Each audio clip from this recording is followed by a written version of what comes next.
Today on Doomed!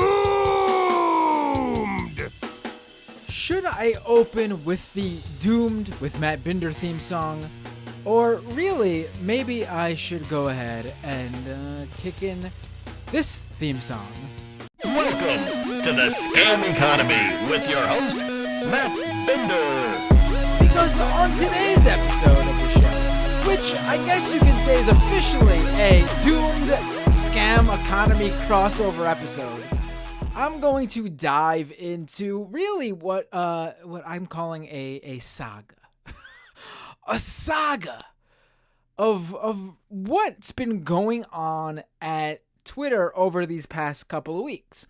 And why is it a little bit of both? Because clearly there is some tech foolery going on over there, a need to monetize everything. It's not Web3, but the ethos. The Web3 ethos is certainly there.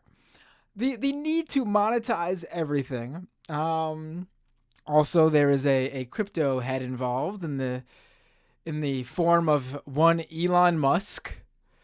But also, there's a very political bent here based on exactly who's being supported and why Twitter is really going the direction it's going in. It's a little bit of both. So if you're just a listener to Doomed, or if you're just a listener to Scam Economy, you get to hear this episode in both of those feeds. And if you listen to both, you can just choose which one to listen to and skip the other one this week. But, I think, both audiences, which there is some overlap, but I can tell you from the back-end analytics that they are also a very distinct audience as well. I think both audiences would be interested, and quite frankly, they need to, if you're not aware of what's been going on, you should know what I've been involved in these past couple of weeks, because it's interesting. So let's dive right in. It is an episode where, yes, I am the sole host for today, but I got a story to tell you. So sit back, relax, and old Pawpaw Matt Binder's got the legend of Twitter post 4/20/2023. Let me take a drink of my moonshine here. And let's get started. So a little background first. Let's start with some background here. Because if you're not aware of how we got here, I'm not going to go through the whole thing. And really, I don't know if I've said this on the free stream, the free half of the podcast stream that goes out to everybody. But I have been considering, you can only imagine how much time I have, I'm doing a series on Elon Musk and Twitter, separate from Scam Economy and Doomed. So I'm not going to get into everything, nor am I promising I will get to that. But I'm just putting it out there. But let me give you a quick summary of this specific thing.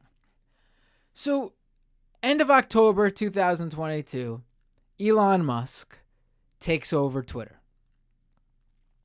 And one of the first things that he made very clear is that he is no fan. I think that's even downplaying it. He is outright disdainful of the legacy verified checkmark system, as it's would become to be known. It was just a verification system then. But he was not a fan of A, the people with the blue check marks, and B, how the old Twitter before Musk handed out those blue check marks, and to understand what those check marks mean. And really, personally, I did not care about them. Like, as for me personally, obviously as part of my work, I care about them because I cover it. But for if I wasn't a journalist covering this stuff, I wouldn't care about it, because it did nothing but verify that you were the one person who you claimed to be on that platform. And let me explain. So in the early days of social media, it really was the Wild West. I recall this, and maybe some of you will too, that if you were a celebrity, and I'm talking about like a real celebrity, I don't mean just the people that Twitter ended up giving verification to. I mean, if you were an actor or an actress, like a Hollywood celebrity, if you were, worldwide, global musical artist, a band, singer, if you were a professional athlete, if you were some sort of, well-known media figure or politician, you had to constantly remind people on the various social media platforms what your official account was.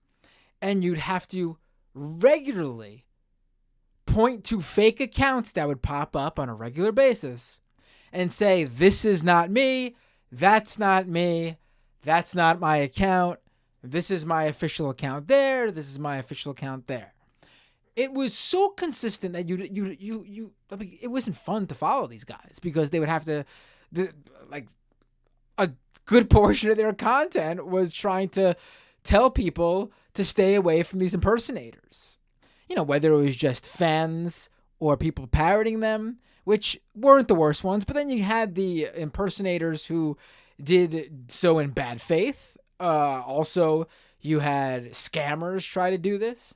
So basically, Twitter in 2009, they were facing a lawsuit from a former Major League Baseball player who was suing them over one of these impersonator parody accounts. And so in 2009, Twitter decides to roll out this verification system, which is just to point out that, hey, we've contacted this particular actor, musician, athlete. We confirmed with them or their agent or their manager or whomever that this is their official account. So we're putting a check mark on it. So on this platform, that when you come here to talk to Justin Bieber or Lady Gaga or, Tom Cruise, guess what? If they got the verification, you're actually tweeting at them. You're actually following them. When you read a tweet from that account, that's actually them, or at least an official representative for them. And this is one of the reasons why Twitter became very popular with that particular user base. It wasn't Facebook they flocked to at first. It wasn't YouTube. It wasn't any of these other social media platforms. Famous people went to Twitter for that very reason. They wouldn't have to constantly tell people, no, that's not my Facebook account anymore. They would simply say, guess what? I'm not on any of those platforms anymore except Twitter. And this is my one and only Twitter account because the company itself verified it and put the check mark there for you all to see. So that's basically what the check mark started as. Now, over the years, as Twitter rolled out broadened the verification system and gave it to more, media figures, journalists, whomever, certain people with various different political affiliations decided that this was being doled out, in a very ideological fashion. Which, listen, I've said this before, and it's true. Twitter's verification system, in terms of who they chose to verify and who they would say, no, you're not getting verified, didn't make sense to me in terms of why they would choose to verify this particular media figure and not that particular media figure who would apply and get turned down. I got my blue check mark when I was working for a media company, and basically they reached out to that company. It was Cafe at the time. And they reached out to that company or Cafe reached out to them. I forget who started, but Twitter confirmed that, yeah, we want to verify we will verify certain, of your journalists, media figures, whomever. And I was one of those people. So the system was very random later on. So no doubt about it, it could have been overhauled. But it certainly wasn't purely ideological, because Ben Shapiro, Matt Walsh of the Daily Caller, Mike Cernovich, Mr. Pizzagate himself, Bumblejack Posobiec. These people were all verified. And I want to make sure that's clear, because those people are all on various parts of the right-wing spectrum. And they all received that verification. So it wasn't something like, oh, they weren't verifying right-wingers. Yet, for some reason, that became the sort of narrative that Twitter was only verifying, their buddies on the left. And it just wasn't true. Again, system wasn't perfect. There were people who probably got verified because they knew somebody at Twitter when they probably shouldn't have been. And there were definitely people who got verified, who didn't get verified, who were told, no, we're not verifying you, when they probably should have. But it was a weird system. It wasn't purely on ideological lines. But, Musk comes in and he feeds into this idea, or he is feeding into this idea, that it was the blue check marks are all like blue check journalists, which became like a diss over the years, like, oh, blue check journo or whatever. And so he decided that he wanted to do away with the old verification system, and instead of make it better, maybe really truly you'd have to reach a certain level, like how Wikipedia works, where there are a number of Wikipedia editors who determine whether a wiki entry is, hits certain guidelines that warrant it being on the website. He could have done something like that, but no, he instead decides that he's going to turn it, his words, not verbatim, but general idea was it's going to be the great equalizer, an equal playing field. That's his version of how Twitter's going to be with the old verification system gone. Now, I'm all for that. In fact, I've said that if you truly want to have a free speech social media platform where everyone's equal, you would just take out everything that modern day social media platforms utilize. You would remove those sorts of verification systems, sure. You would especially remove, any sort of algorithm that promotes certain content. Recommendation algorithm based on, how many likes or retweets or interactions content gets. You would remove them all. You would just let everyone's words fend for themselves, and popular or entertaining or knowledgeable content would automatically flow through the platform as people share it on their own.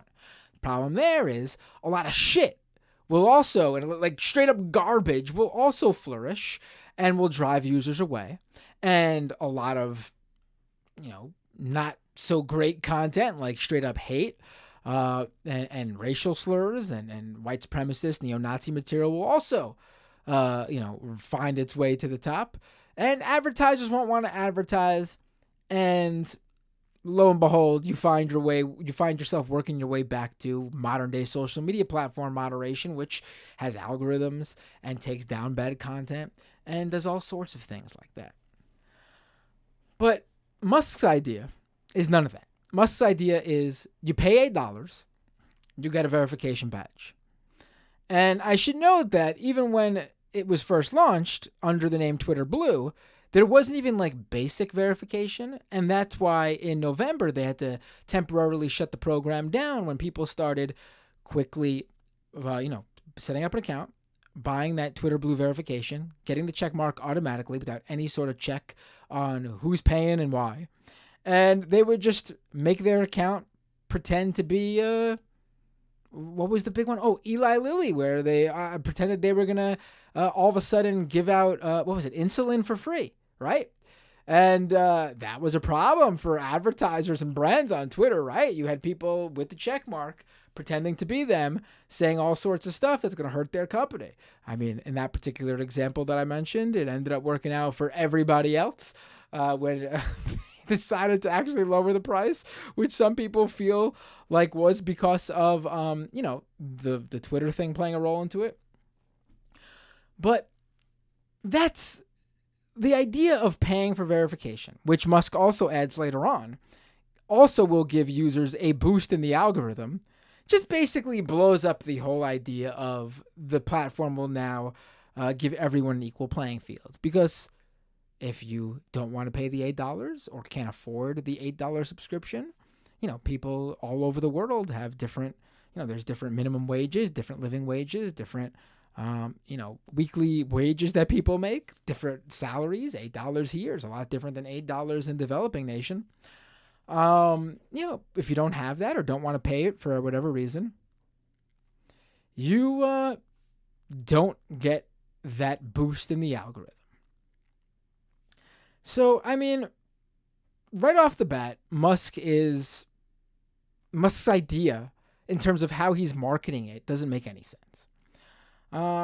Obviously he's been a hype man for a long time. Everything from Tesla with its full self-driving, that's going to be truly full self-driving every year.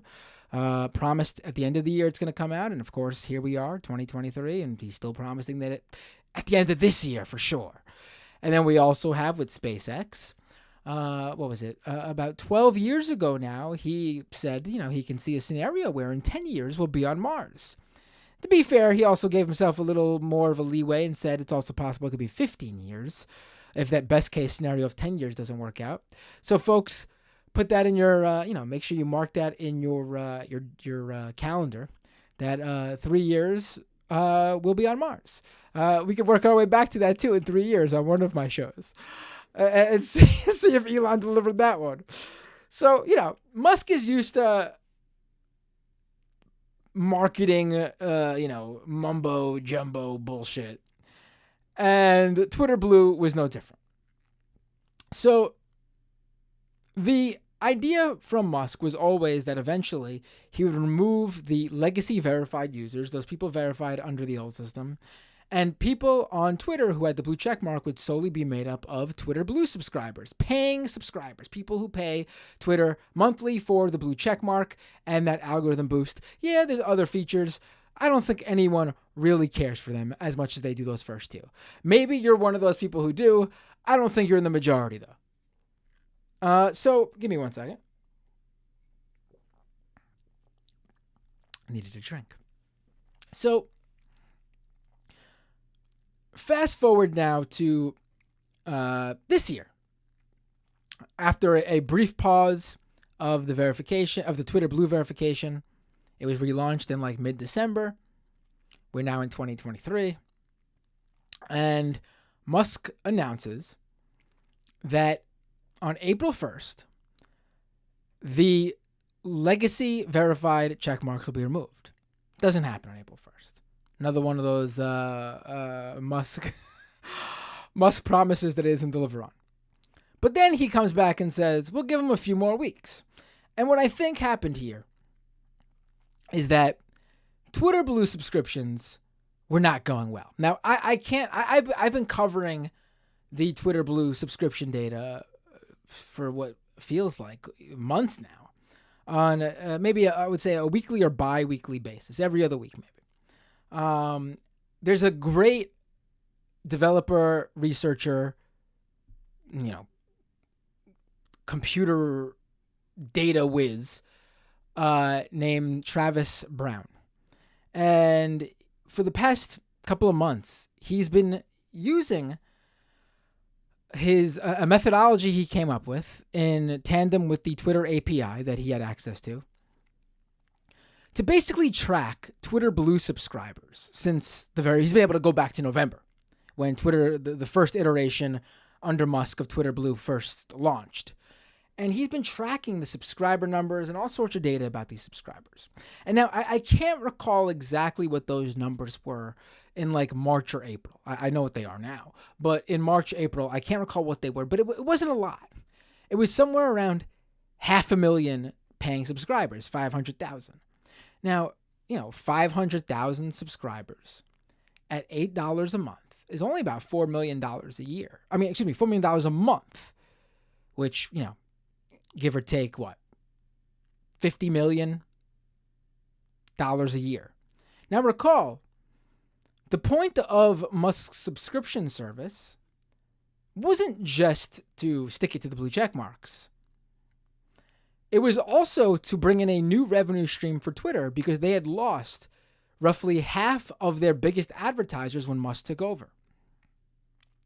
Now, in 2021, which is the last year, full year, that Twitter was a public company, and that was all where they had to file their annual report. In 2021, Twitter made $5 billion. And of that $5 billion, $4.5 billion of that was from advertising revenue. That's a lot. That's a lot of their revenue. That's a large percentage of their revenue. So if they lose a significant number of that, like say half, that's a problem. That's a problem. So this subscription idea from Musk was partially to make up for that. Now, I'm not a math whiz, as you can see. If you're watching the stream, I took a second, and I probably had a dull look on my face for that quick second where I tried to do the math on what 4 million times 12 was. But that number, which is around 48, 50 million, isn't quite 4.5 billion. It's not even close. I think. I could be wrong. Again, correct me. So this Twitter Blue thing was partially for that too. But anyway, so we're looking at around 500,000 Twitter Blue subscribers. And I think what Musk was thinking was that once he removes those Twitter verifications from the old legacy verified users, and there was about 400 to 420,000 of those users, those legacy verified users. I think he figured that if he removed those, a good chunk of that 400 to 420,000 users would miss their check mark and pay for it. I mean, you have to recall that if you got that check mark, it's not only that you were, a notable user on the platform, but you probably used the platform a lot too, to like worry about people impersonating you. So a large chunk of those users were also Twitter power users. So I guess the assumption was, this is the user base I would market this paid plan to. And they got no reason to pay if they got check marks already. So I remove the check marks, they're in. What? Let's say 300,000 of them sign up right away. They want their check mark, right? Well, that didn't happen. Wasn't even close.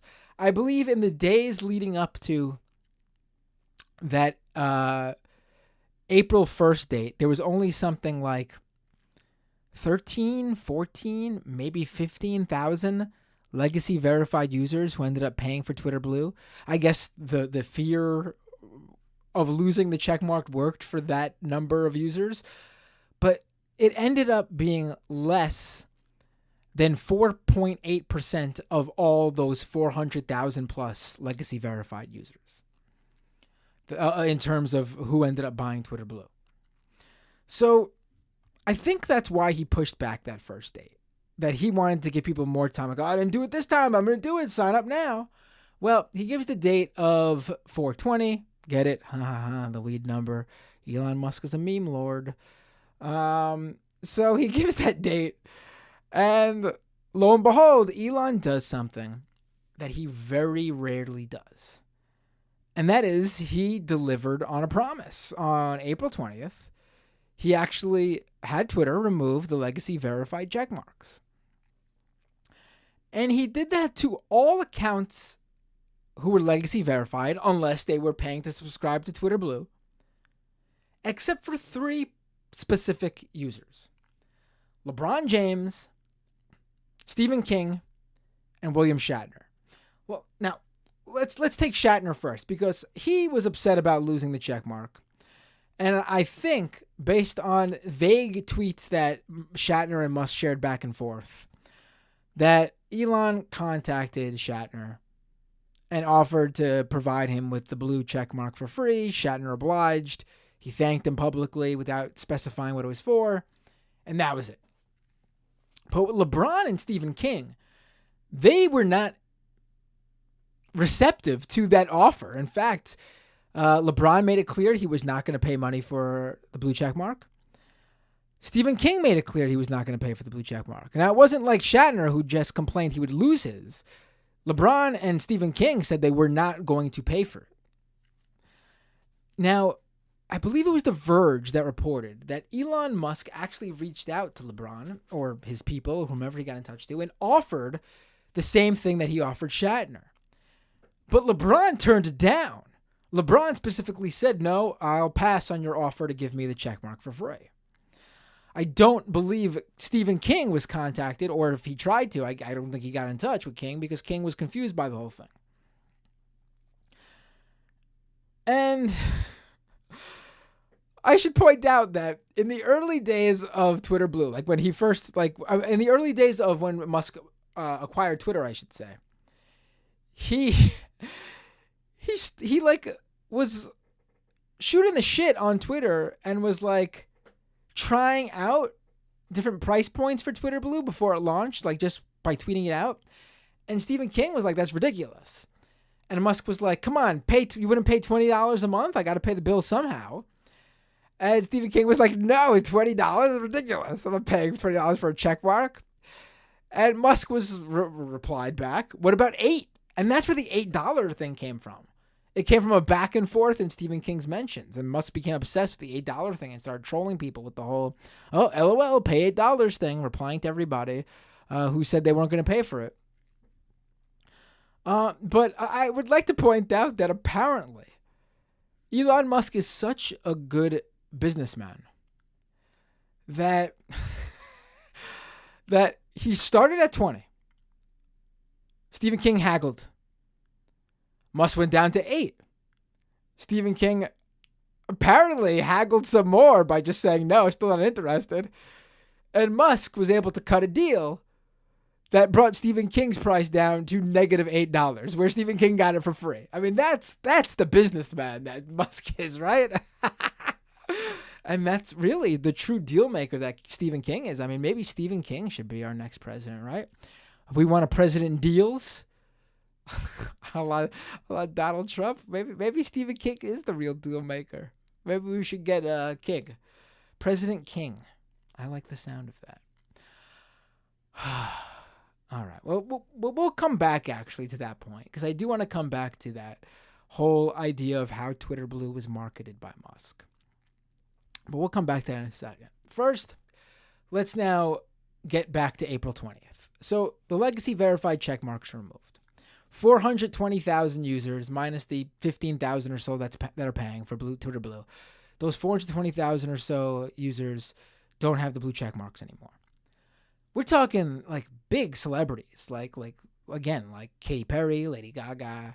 Again, you might not think those celebrities matter, and I'm not fans of most of these celebrities. Lady Gaga's got some good songs, but I'm not a fan of most of these celebrities. But you have to understand that from a business standpoint, this is like these platforms' bread and butter. To say that you actually have that celebrity on your platform, and again, unlike those other platforms like Facebook or whatever, like usually you can tell that like on Facebook, when a celebrity posts from their page, it's very clearly not them. It's like their business manager or something, just posting out tour dates and stuff like that. On Twitter, though, you can tell that a lot of them really do use their account to interact with their fans. And that's a big selling point for you to say, like, that's what makes Twitter Twitter. Because you have to keep in mind, Twitter was never really a big tech platform. Again, I know conservatives like to say, throw Twitter in that group and say big tech's out to get us and Twitter's the worst offender. But Twitter was never a big tech platform. From a user base level, from a revenue, a money making aspect, they were never Meta, which owns Facebook, WhatsApp, Instagram. They were never Alphabet, which is the parent company of Google, YouTube. Never Amazon, never Microsoft, never Netflix,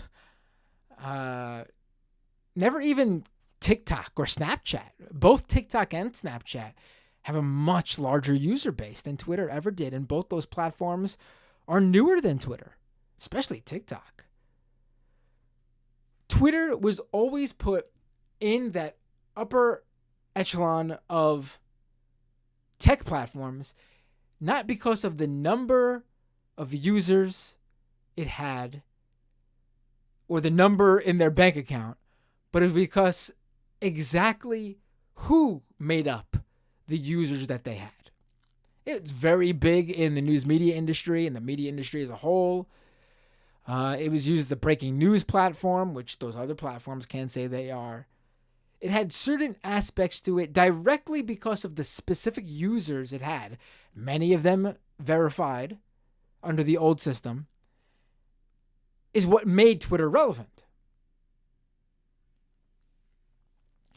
So that's important to keep in mind. Again, I'll come back to how Twitter was marketed. I don't want to get ahead of myself. Well, that's really going back. I don't want to jump around too much, even though I sort of am. But I'm trying to keep this on a timeline here, so it's easy to follow. So all those accounts don't have the check mark anymore. And again, Travis Brown, with all his data he's pulled, the morning after those check marks are removed, he discovers that Twitter only gains a net of around 28 former legacy verified users turned Twitter Blue subscribers. I say net because it was like something like 200 or 300 something, but when he factors in the users who unsubscribed, it only came out to about something like 28 net from the removal of those legacy verified accounts. So things weren't looking good. And then I have this piece in the works. I've been working on it for a few weeks. I recall, like me personally, I recalled that back in November when the Twitter Blue was first launched, there was this beginnings of a Block the Blue campaign. This call for users on the platform to show their feelings, I guess, about the idea of paying for the checkmark by blocking users who do that, who pay for the checkmark. And at the time, being that legacy verified users also existed, there wasn't really an easy way to do that except for, first of all, you would see an account that had the checkmark. You would click on it. If it was legacy verified, it would say so. If it was a Twitter Blue paying subscriber, it would say so. But still, that's like 2 or 3 steps just to see, and then you'd have to block them. So, it was tweeted out. It didn't really take off. But one of the accounts that tweeted about it with the hashtag #BlockTheBlue was Twitter legend Drill. And, I don't know how else to describe him because, he's a funny, shit-posting, weird Twitter, funny comedy account. In my opinion, he's probably the biggest self-contained, self-made Twitter user. Now, there are people who've made their careers off Twitter, but usually they start on Twitter to get some attention and they use it as a jump off into, acting or stand-up or whatever. Rob Delaney's a great example of that. He started on Twitter, got sort of well known from Twitter and used that to, buoy his stand-up career and then move into shows and TV and movies. Now, Drill never did any of that. He was simply a Twitter user who tweeted funny shit and gained 1.7 million Twitter followers. Well after that, he got like a short-lived Adult Swim show where he still was Drill. So, an anonymous Twitter user growing that size, I don't think there's anyone else who's even close to him who's had that same trajectory in terms of, followers. So I reached out to Drill, knowing that these Twitter verified check marks were going to be taken away. And I had a feeling that the Block the Blue campaign was going to really ramp up when it became clear that if you have a check mark, you're paying for it. There's no need to check anything else. You could just hit that block button if you don't like it. So I reached out to him, sent him a few questions. He got back to me. And, I I had a feeling the piece would do well because drill content, when he tweets, gets tens of thousands of interactions. And I had drill saying stuff that wasn't previously published. And I held it, though, knowing that it would matter more. It would be relevant when people started, the Block the Blue campaign again. So Thursday evening into like Friday, I noticed people starting to tweet about blocking blue checks, and I reached out to some other people who were tweeting about it. Like, remember Eve 6, the '90s rock band who had that hit song, "Want to put my tender heart in a blender." I'm not gonna sing it for you. Maybe another day I would sing for you, but I'm not. My voice is not feeling it after talking for now 40 minutes on my own. But anyway,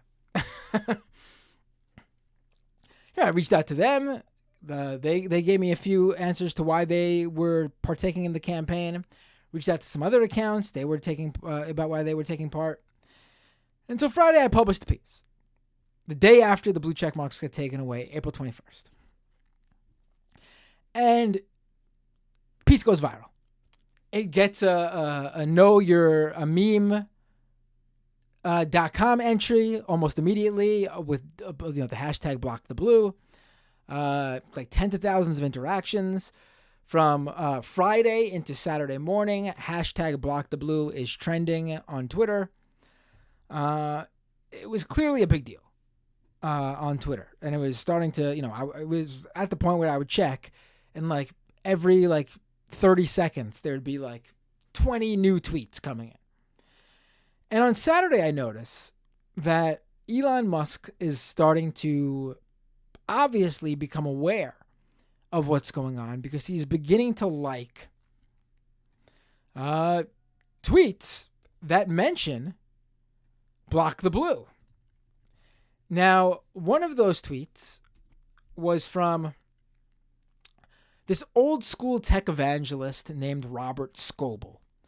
This guy's like all in on AI now. He's like one of those guys who jumps from like hype to hype. Whatever the latest tech hype is. I mean, really, I should do a whole scam economy episode on him and guys like him. I will.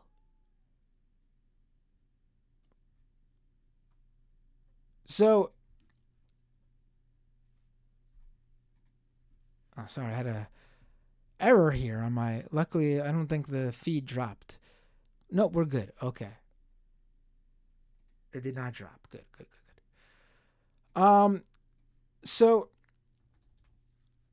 I noticed Robert Scoble tweet out his dislike for the Block the Blue campaign because he's all in with, Elon Musk's vision, apparently. And he screenshots my article and includes it in the tweet, and Musk likes that tweet, critiquing it. So I knew that he was aware. And then Musk also liked another tweet, which is my favorite of the bunch. This one's from the... Oh, and if you're not familiar with who Robert Scoble is, because you're not into tech, you might know who he is because he's the guy who in, what was it, like early 2010s, maybe late 2000s, who single-handedly pretty much killed Google Glass. Remember Google's AR tech glasses? We could constantly record and stuff like that. When he posted a selfie of himself naked in the shower wearing Google Glass. It was like the worst PR thing ever for Google. They wish he didn't do it. They it really turned Google Glass into forever being pegged as the ultimate fucking loser. Mark of a loser. Google Glass was the original Twitter blue check mark. Right. So basically, yeah. So to the other tweet, my favorite though, came from Tim Sweeney, the founder and CEO of Epic Games, which is the company that created Fortnite. Now this one's hard for me because I absolutely am having a great time. Whoops, I just messed up my mic. I'm having a great time playing Fortnite with my son right now. They got a Star Wars thing going on. Me and my son are just going through the entire season. We're at like level 80 something now. So this one was rough. But this dude's a billionaire. And he tweets out this hilarious tweet. Tim Sweeney tweets. And remember, Elon Musk likes this tweet. People in this hashtag Block the Blue Pressure campaign are losers and goons. They're the cool kids from junior high who work to exclude we nerds from cool kid events.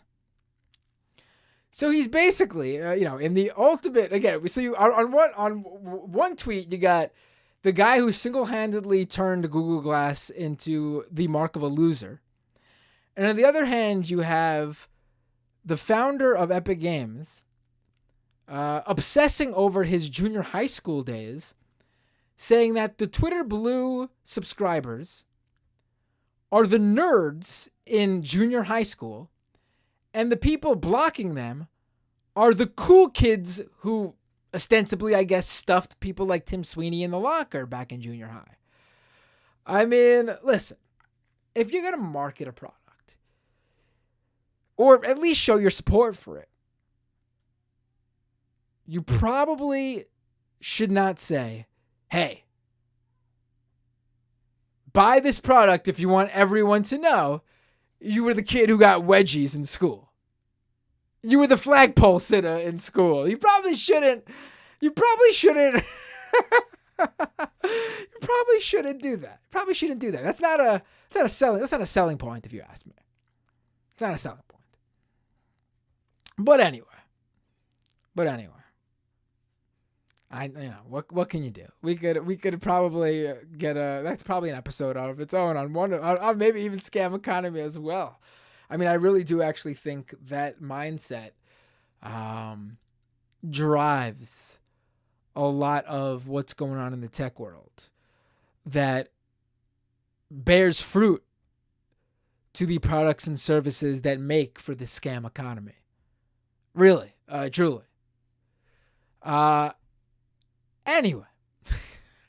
Anyway, so that's Saturday, April 22nd. There is a tweet from Elon a few hours after I noticed all this, as Block the Blue is really taken off. He simply tweets out, checkmate. 2 separate words, checkmate. And I had a feeling he was going to do something. I didn't know. As you all might be aware by now, he clearly knows who I am. I cover Twitter. It's my beat. As you all know, I'm a horrible self-promoter. I'm terrible at bragging and pumping up my content and letting people know, when I do something that's really good. I'm horrible at it. You guys, my regular listeners, tell me that. They could see it with how many, YouTube subscribers or Patreon subscribers I have, because I'm horrible at self-promotion. But I will say, I am probably, in terms of my Twitter work, you could count on really probably one, maybe 1.5 hands, people who cover this Twitter beat and are on top of it, like really get the scoops and the good stuff.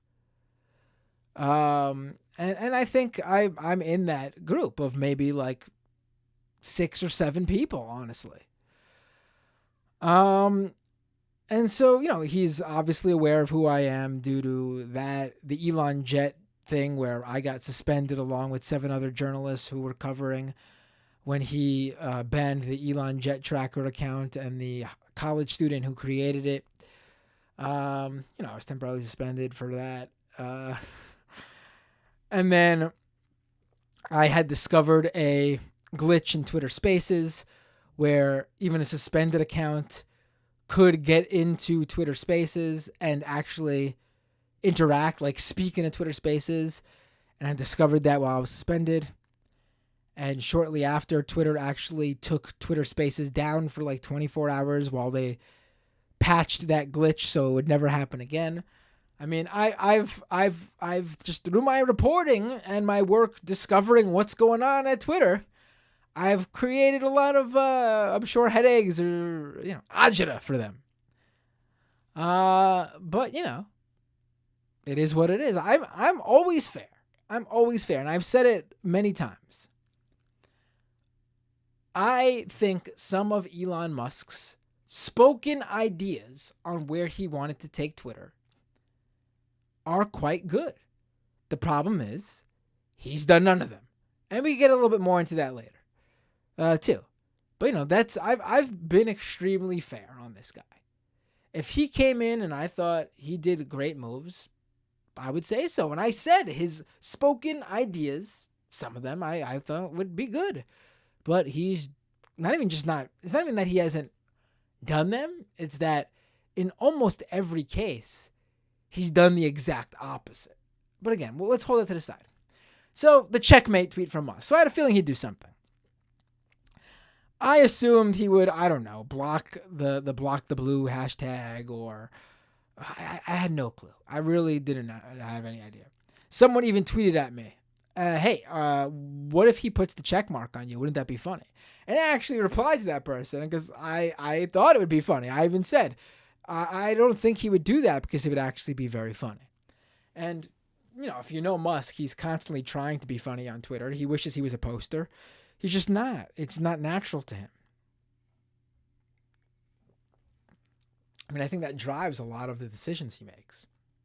He's clearly very obsessed with his numbers, his interactions, his retweets, his likes, his follower count.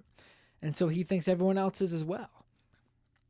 And he thinks the Twitter Blue verification, the old school verification, had something to do with that. Like he falsely thought, and a lot of his supporters and a lot of right-wingers believe this too. You could see it from their tweets when they complain that I'm playing for Twitter Blue and I'm not getting enough interactions. Elon, something's wrong with the algorithm. I only got 100 followers and I'm paying for Twitter Blue and no one's liking my tweets. No one's seeing my stuff. They really do think that, Beyonce and Lady Gaga were getting lots of followers and a lot of retweets and likes because they were verified. They literally thought that was the way it worked. When in reality, as we all know, no, Lady Gaga and Beyonce and all those people, they got verified because they are huge in their respective industries, or at least well-known in their respective industries. And they naturally get lots of followers and retweets and interactions and likes.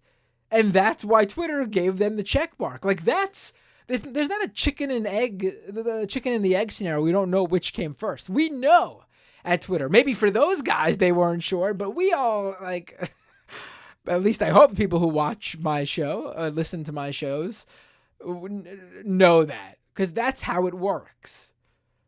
It should be clear, but apparently it's not. So anyway, Elon tweets out the checkmate thing. I didn't think he was going to do it. I didn't think he would think of it. And then I'm actually at my kid's first soccer game of the season. My phone starts buzzing. I check, and lo and behold, a bunch of people are letting me know with screenshots and everything that Elon Musk put the Twitter Blue checkmark on my account and on Drill's account too. It was, I had to, say I had to correct myself. I even said I stand corrected. Elon did the very first funny thing he's ever done. I thought it was funny. I really did. I thought, I don't know if he came up with that idea himself. People sent me tweets that got good interactions prior to that just said, wouldn't it be funny if Elon did that? Oh, someone said because there was an at block the blue account that had like 30-something thousand followers and was run by someone who used to run one of those Twitter block lists where you you set it up and it would automatically block users on that block list. Twitter suspended that account shortly after my piece on Friday went up. And someone had tweeted, why would they suspend it when the obvious funny thing would have been to give the block the blue account a blue check mark? So it's possible they did see it. But anyway, I got the check mark, Joe got the check mark, and I thought it was very funny. And then, it created a very funny fight between Drill and Twitter that day, where basically if you pay for Twitter Blue and you have the check mark and you change your profile, like the username, like not the ad handle, but like the profile name. But also if you change the username, but you just have to, but the profile name too. If you change either the username, the profile name, or your profile picture, Twitter temporarily takes down the check mark just to verify you're not trying to impersonate anybody. And then they put the check mark back on. Drill knew this. He changed his name, his profile name. Twitter, I guess, was waiting for him to do it. They immediately put the check mark back on. Drill changed his name again. They immediately put the check mark back on again. And this went back and forth a few times before finally, I guess, whoever was at Twitter headquarters on Saturday evening stuck doing this by order of Elon Musk. I guess eventually they did have to go home for the day. And they basically kept Drill's account in some sort of Twitter like limbo where his account is locked. He can't change his profile information. He doesn't have the check mark, but his profile name is like stuck saying like slave to the woke or something like that, which was one of the names he put on himself just to get the check mark off. And he's still stuck in that limbo. At least as I'm doing this live stream now. And so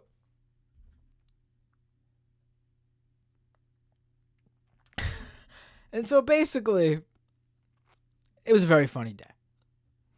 I was in the same category for a short time as just LeBron James and Stephen King and William Shatner and of course Drill. Well, maybe like 45 minutes to an hour after, all these other users start saying, oh, I'm getting the check mark too. What the hell? I think the first person I saw was Hassan Piker. And by the end of the evening, it became clear that Twitter gave out complimentary Twitter Blue subscriptions to every Twitter user who had more than 1 million subscribers. Followers, excuse me. More than 1 million followers. A lot of people were pissed about this because the checkmark now said with a label that this user is subscribed to Twitter Blue and verified their phone number, which obviously these celebrities did not do. Also, being that it said that they subscribed to Twitter Blue, it made it seem like they were, giving their, thumbs up for this service. They were promoting this service. If one of their fans was like, oh, why does this musician, this singer, this actor have the check mark and checked? Oh, they have Twitter Blue. I want Twitter Blue too because I am a fan of this celebrity. People were pissed about it. And then also, people were pissed because there were people who were deceased, even well before Elon even bought Twitter, who got this Twitter Blue mark on their account. People like Norm Macdonald, Anthony Bourdain. One that people were really bothered about because the Saudi investment into Musk's Twitter was Jamal Khashoggi's account. That was verified under Twitter Blue as well. But also some users with more than 1 million followers didn't get verified, like former Twitter CEO and founder Jack Dorsey, which was very clearly purposefully not provided with the check mark. And then of course there were people who were pissed that they would be caught in the block the blue and get blocked because nobody wanted the check mark anymore. Because remember, like Tim Sweeney said, it was the cool kid thing to do not to have the check mark.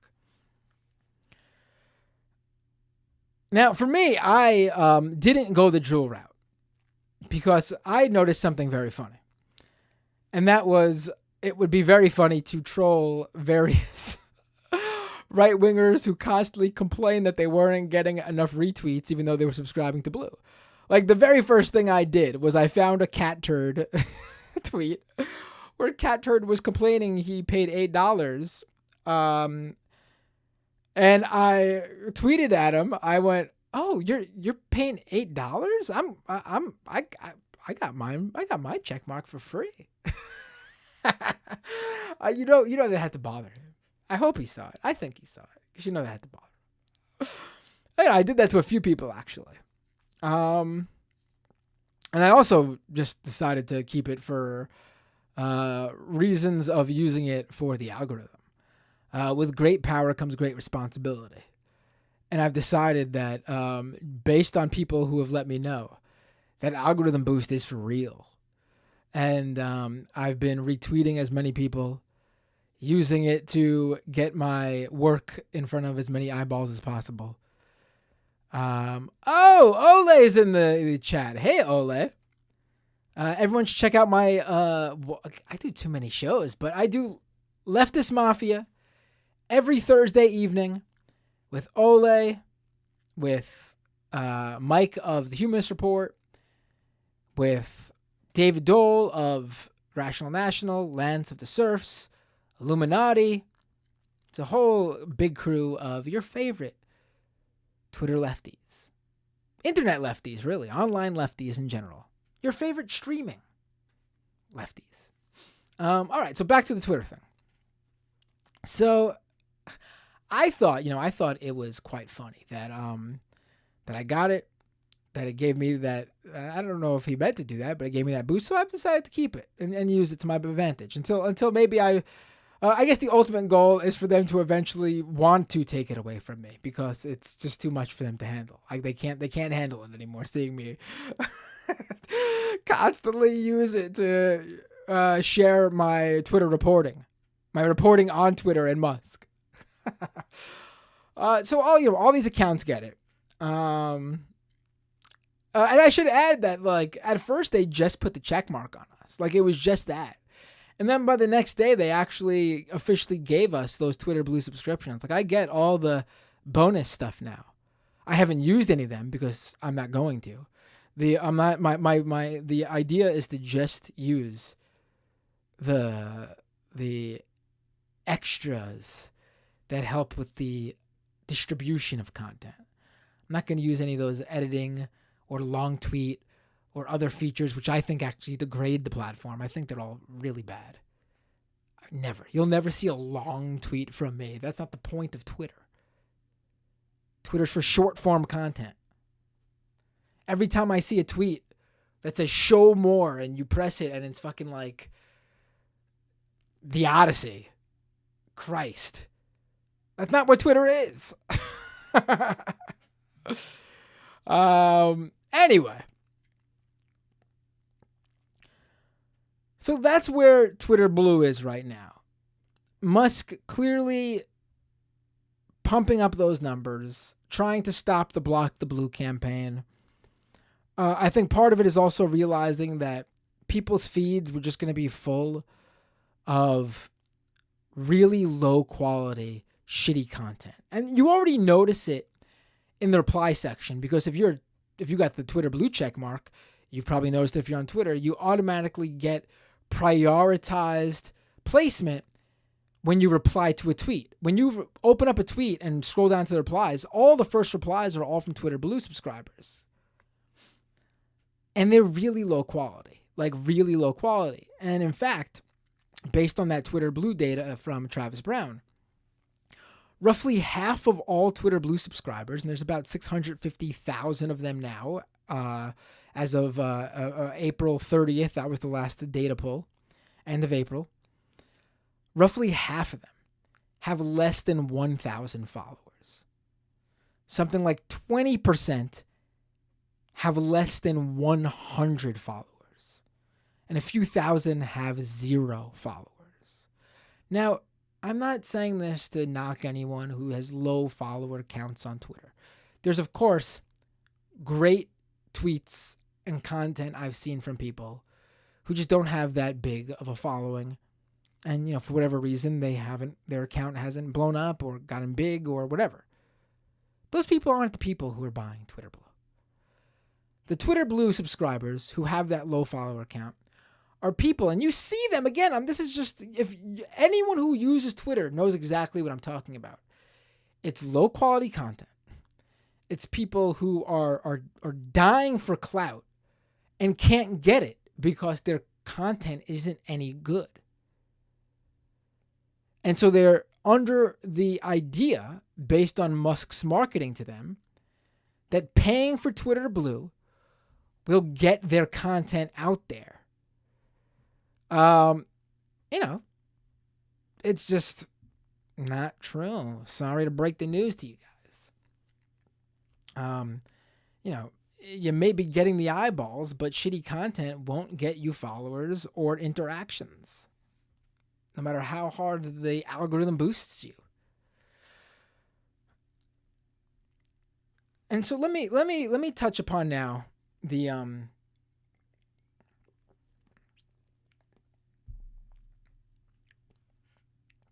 that I want to come back to that idea I brought up before that I'd say to get to, like the crux of the problem for Musk. And that is, he built this baby for himself. This problem he has is one of his own making. Snapchat, for example, came out with a premium service just a few months before Twitter did. Paid for service. Snapchat, 6 months in, has 3 million paying subscribers. They got it to 1 million in 2 months. They now have 3 million paying subscribers, more than 3 million actually. Twitter is not even close to hitting 1 million yet. And that's if there's, it doesn't go backwards. Because we've yet to really see what churn looks like when people start unsubscribing after realizing that they aren't getting what they thought they would get out of it. But Musk has created this problem on his own. Because instead of going the Snapchat route and advertising a subscription service for its features, he decided to sell it in two main ways, really. One, as a political stance. He made it quite clear that paying for Twitter Blue means you support my vision of Twitter. Right down to my, right-wing leaning politics, that ideology that drives exactly how I run Twitter. And people won't purchase it simply for that reason. I mean, they don't want to be seen with that blue check mark among all the people who do buy it to show their support for Musk, which is like a gaggle of far right-wing influencers, white supremacists and neo-Nazis. I'm separating the right-wing influencers with that group, because I mean literally people with racial slurs in their username who are posting straight up swastikas and pro Hitler content, honestly. They don't want to be seen among the Tesla fanboys, which is the other main group of Twitter Blue subscribers. They just don't want to be in that group. And then the second thing that Musk created for himself is he marketed it to its power users by antagonizing them. Like, think about it. While it was very funny, he shamed me and Drill by giving us the visual proof of subscribing to his paid subscription service. Do you guys understand how very funny, but how also silly that is from a business standpoint? I'm going to shame people by giving you a complimentary subscription to the service I ostensibly want you to eventually want and pay for. It just doesn't make any sense. And also to antagonize people. The idea that the pay $8, these are the people, again, the verified users, the old verified users are made up of a lot of Twitter power users. And that is that group that you should really be converting. You should have a really high conversion rate in terms of their power users, especially being that the Twitter Blue product. This is another problem for him, actually. Like 80% of Twitter users barely ever post. They go to Twitter for the content. They use Twitter as like a news feed, or basically just to follow their favorite, celebrities. They follow their favorite sports accounts to get, score updates and stuff. Only 20% of Twitter users really make up the content that are on the platform. And so if you're part of that 80%, why would you buy Twitter Blue? There's no feature set there for you. It's all about promoting your content. If you're not creating any, why would you pay for it? And if you are creating content, then that's when those other two issues come into play. You would be visually signaling that you support Musk's vision, which a lot of those people don't. And he wanted to sell it to you. He tried to convince you to buy it by basically being antagonistic, which doesn't win over customers. Potential customers, I should say. Well, that's really all of it, I think. It's the perfect combination of a doom story because of the political slants, and the perfect combination of a scam economy story. Again, not crypto, although, again, Elon Musk has dabbled in it quite a lot, has promoted Dogecoin and has been responsible for various pump and dumps. But that ethos that drives the scam economy is also that ethos sort of behind this as well. And so, what's next? I mean, I can't wait to find out, honestly, because I'm having a good time seeing this play out. I know people think people constantly, like my haters are constantly replying to me, if you hate Twitter so much, why are you still here? Just leave already. I mean, I don't like what he's doing to it, but I'm reporting on it because that's what I do. So I'm going to stay on Twitter, but also from a personal standpoint, like I hate what he's doing to it because it is hurting various groups of people, his direction. But for me personally, as you all know, I could be a masochist when it comes to this stuff.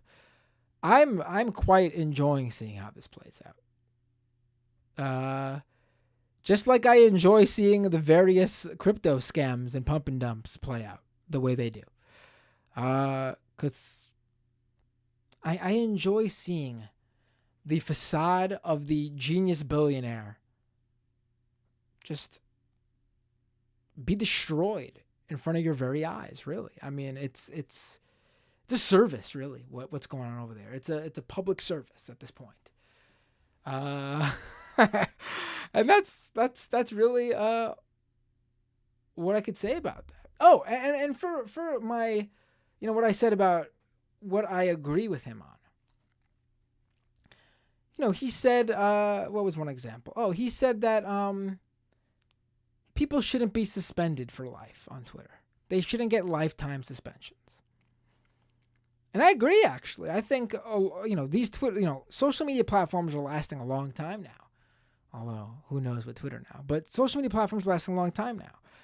I think there should be an opportunity for people to come back. Even the worst of the worst. You get suspended once for bad behavior for maybe a week.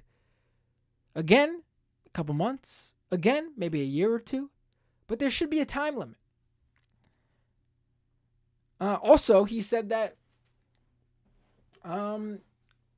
Twitter users wouldn't be punished for a single tweet. Instead, that tweet would be removed or shadow banned, as in it wouldn't be pushed onto people's feeds. But at the account level, nothing would happen. Both those things that I just mentioned, I think are good ideas. Both those things, Musk has not done. And here's my proof. Kanye West, Alex Jones, and extremist, anti-fascist extremist researcher Chad Loder. 3 people, very different backgrounds, very different political ideologies, all the way on the left with Loder, all the way on the right with Jones.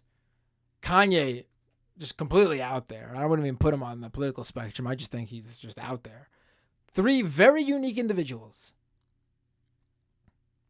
He has suspended, banned from the platform, ostensibly for single tweets. For Kanye, we know it was just that swastika tweet. And given no indication what they were, when they could come back. No indication how long they've been suspended for. I mean, those are 3 very big accounts that are perfect examples of Musk not doing what I thought were the good ideas he said he would do.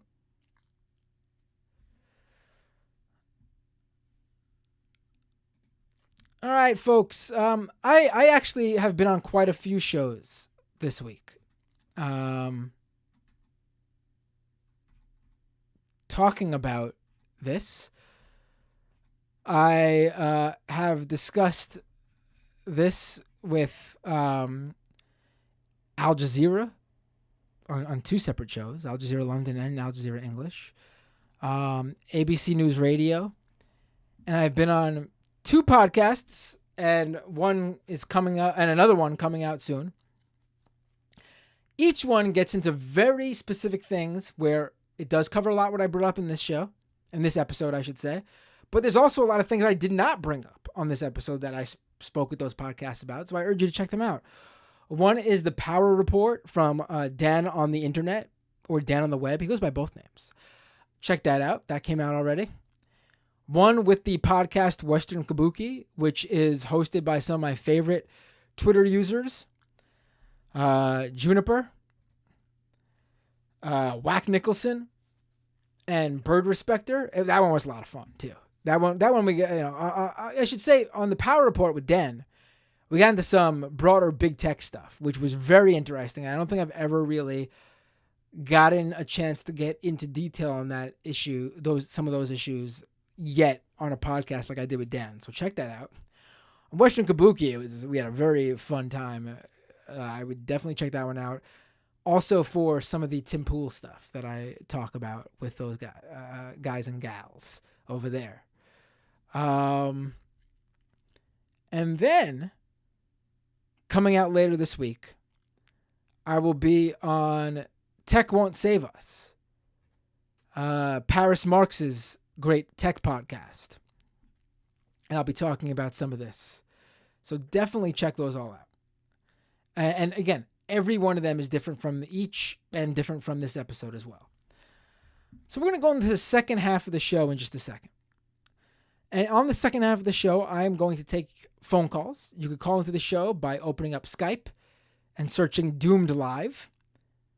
And I take the calls as they come in. I'll open up the Skype shortly. You could also... But before I go to the second half of the show, let me do some promos. You could support this show by going to patreon.com/MattBinder and becoming a paying Patreon subscriber. Let me thank those very people, by the way. Give me 1 second. Let me pull up who has become Patreons. Let me see. I like to shout out those people. Here they are. Since the last episode of the show. All right, here we go. Thank you to Ian, Scuttlebutt McNettle, Adam P, Tara, Stephen C, Solomon F, James C, DM, Chris M, Sarah A, Ink Sunday, Blex Actually, and Wanda V. Thank you all for becoming patrons at patreon.com/MattBinder over the past week and a half or so. Really appreciate your support. Cannot do this without all of you. It really, your patronage helps me, do this content, create more content, and spend more time on getting this stuff out there. And, Brian E. just getting in at the last minute here. Thank you so much. Appreciate the patron subscription. You could tell that after an hour or so of talking now, my voice is starting to feel it. Anyway, you can support this show by also going to youtube.com/MattBinder and subscribing to the YouTube channel with the live streams. It also streams over at twitch.tv/MattBinder. If you're watching live, you can drop a super chat at YouTube. I read the super chat comments on the second half of the show. If you're over on Twitch and you're an Amazon Prime subscriber, connect your Amazon account to your Twitch account and you get a free Twitch Prime subscription every month. That's free for you. It's a paid subscription to your favorite Amazon creator. Be sure to give it out to someone, even if you don't want to give it to me, because if you don't, Amazon just keeps that extra money you're already paying them as part of your Prime subscription anyway. It doesn't make any sense. You could also follow me on Twitter at MattBinder. You can also follow me at Blue Sky, the Twitter alternative. That's really starting to take off. I should have mentioned Blue Sky. I really should do a separate episode really on that, especially for scam economy because of the whole decentralized Web3 aspect. And I'm quickly learning there's a lot of crypto and Web3 people on Blue Sky. But Blue Sky's been pretty fun so far. You can follow me on Blue Sky. I'm at MattBinder there as well. And on Mastodon at MattBinder. What else? I think that's everything I want to promote right now on this free half of the show.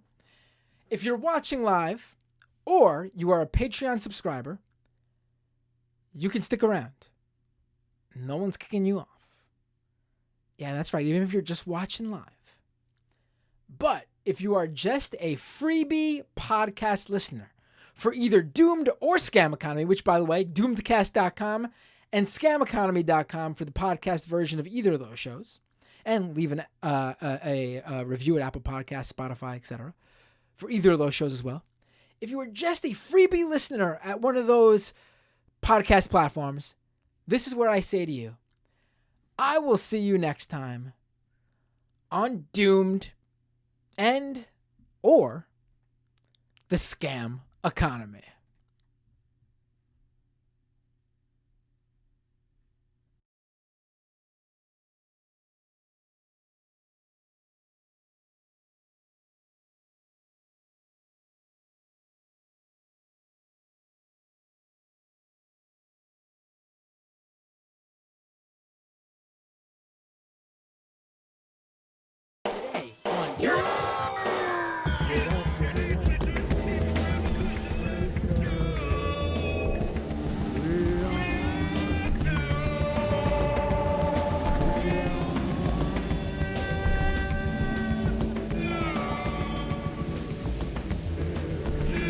Ecological collapse, corporate fascism, corporate journalism, police brutality, voter suppression, austerity economics, educate the masses, rampant homophobia,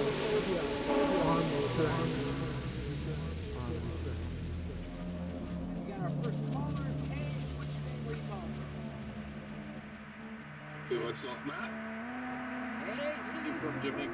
Dave from Jamaica. How are you doing, my friend? What are we going to talk about today? I don't think you are exactly what you claim you are. I would say you're a conservative. What makes you a liberal? I'm pro-Green New Deal. Are you? Yes, really, absolutely. No, I have watched the show. I've seen you completely come out and get really mad at Alexandria Ocasio-Cortez for some of the things in the Green New Deal. You mean like free college for black people?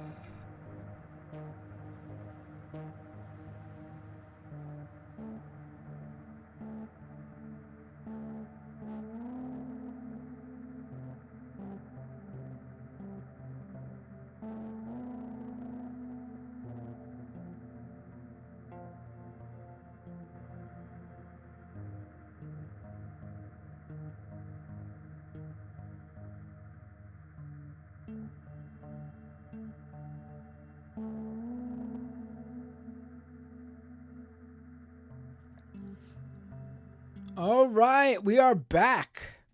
Hello, everybody. Welcome back to the second half. Welcome back. Welcome to the second half of the show. I had mentioned last week for the in the second half of the show that I was going to officially launch a new newsletter and really take it seriously, and I'm going to do that. And I had mentioned that, and it's going to happen very soon. And I mentioned that one of the issues I had, one of the things I was worried about was not properly figuring out how to deal with patrons on Patreon and subscribers to the newsletter. And hold on, I'll take the Skype calls in just a minute. Just give me 1 second, okay? And looking into how Substack works, and I've decided to at least start on Substack because one of the reasons I didn't want to, and I did have a newsletter on Substack years ago, and I stopped because I did not like that they started directly, like how they did with Matt Taibbi. I didn't like how they reached out to particular people and were paying them up front. It was beyond what a platform does. You want to set something up that enables people to subscribe, take subscriptions, get paid for their content. That's one thing. Platforms could do that. But to outright reach out to individuals you choose to and offer them upfront cash, you are no longer a platform. In my opinion, you become a publisher. And I don't support right-wing publishers. And Substack was supporting a lot of right-wing writers, a lot of anti-vaxxers, COVID misinformation, and denialists. So I did not feel good using Substack. It's different for a platform. Even shitty platforms, even when someone horrible runs a platform, like Twitter, for example, I feel like for a platform, I am going to use every avenue available to me to get my work and what I'm saying out there. Because there's a different audience in every platform. That's my take on it.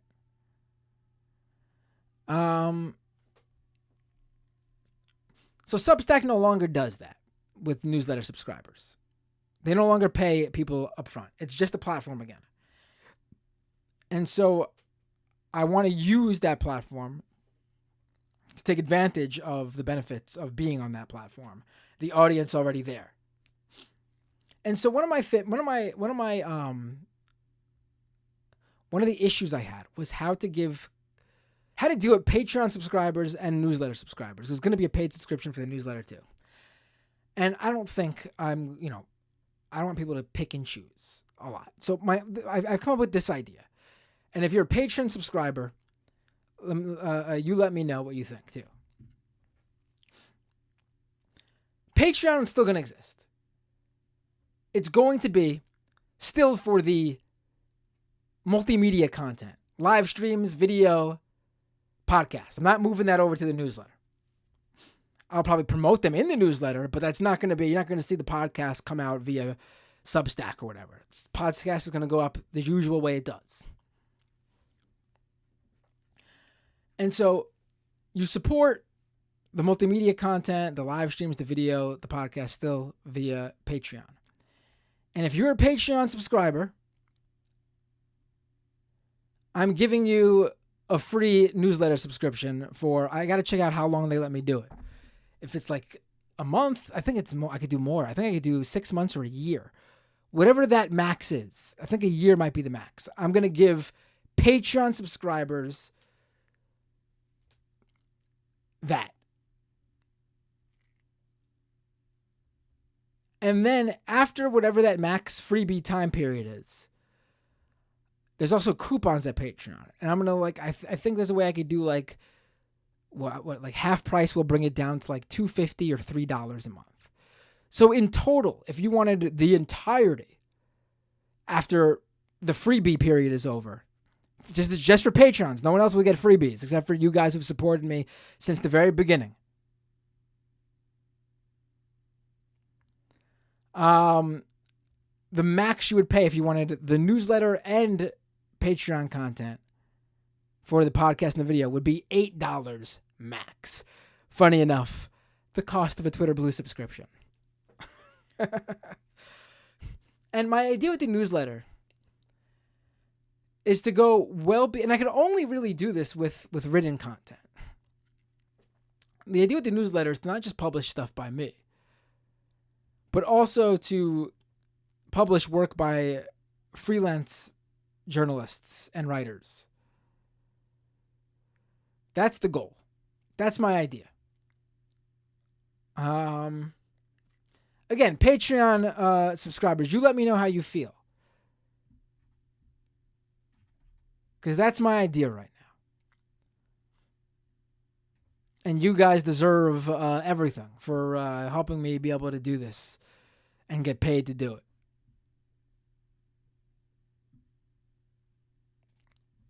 And you could still just do one or the other.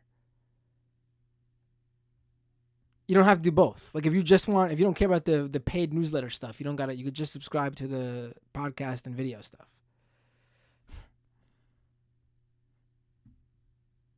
All right, let's take some Skype calls. And everyone, I got it. I grabbed them just in time. I missed someone who I was pressing on, and the caller who just called in came up. Hey, what's your name? Hello. Where are you calling from? Hello. Hey, you are on the air. Hello, is this Matt Binder? Who's this?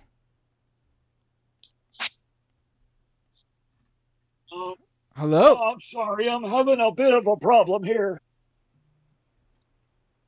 What's your problem? Let me know what's going on. All right, I got to hang up on you. You can call back in. Hold on a sec. Here we go. Hello, is this Matt Binder? I've been waiting to try to get through to you. Who is this?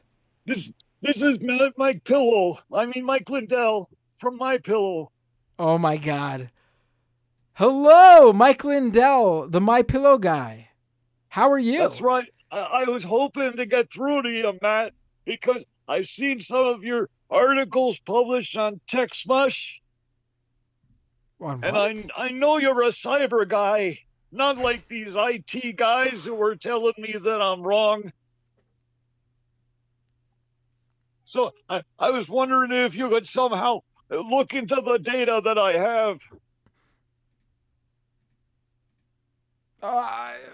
You're still going with this, Mike? We gotta fix 2020. We can't go further. Now, I know the IT guy had said, and some judge said that I owe $5 million. Well, that's nothing to me. I knew that the left-wing judge, that Marxist judge, was going to rule not in favor of me, so I would have to pay the $5 million.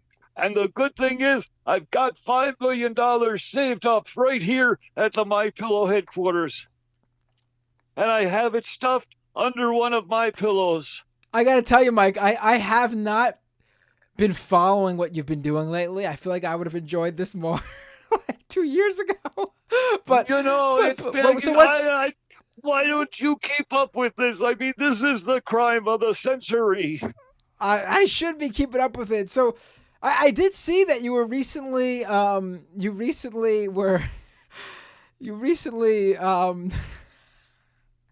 Yes. You recently got reinstated on Twitter. That's right, and I'm paying $8 for the blue check because Elon deserves it. I mean, he's a hard-working guy just like me. Yeah.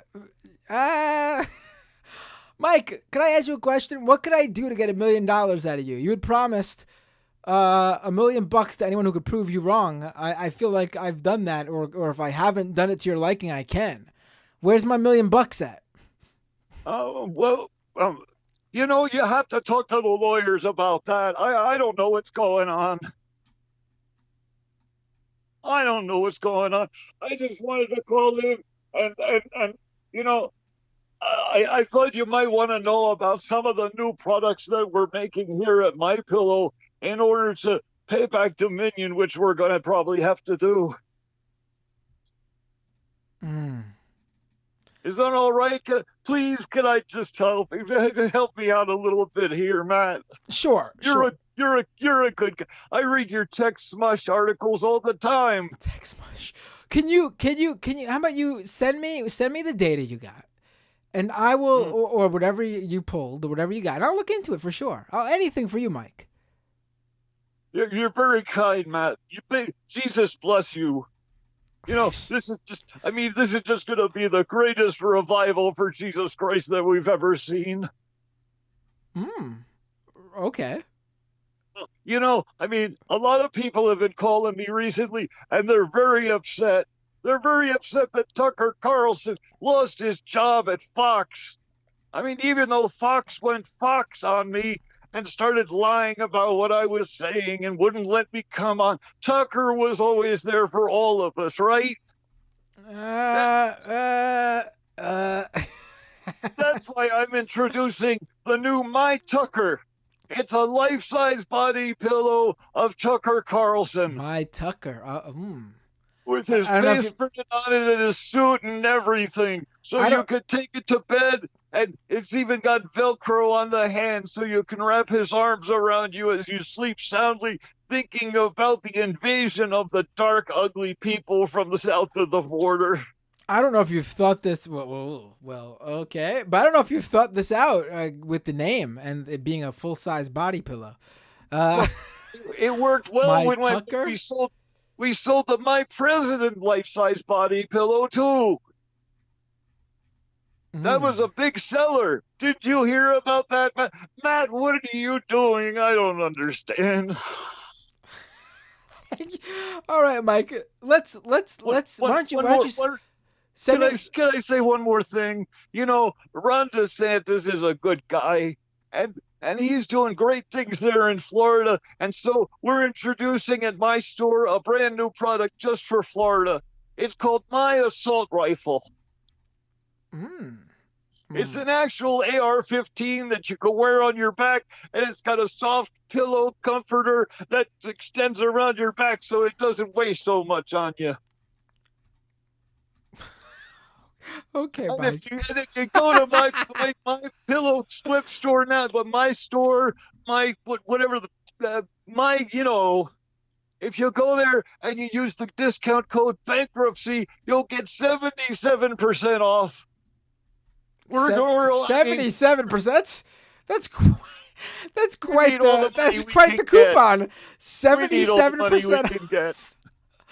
All right, Mike. Thank you so much for the call. I appreciate it. Send me what you got. Call back into the show, and we could really break this down. I think the call will be better when I have it in front of me. When I have your data in front of me. You know what I mean? You know what I mean, buddy?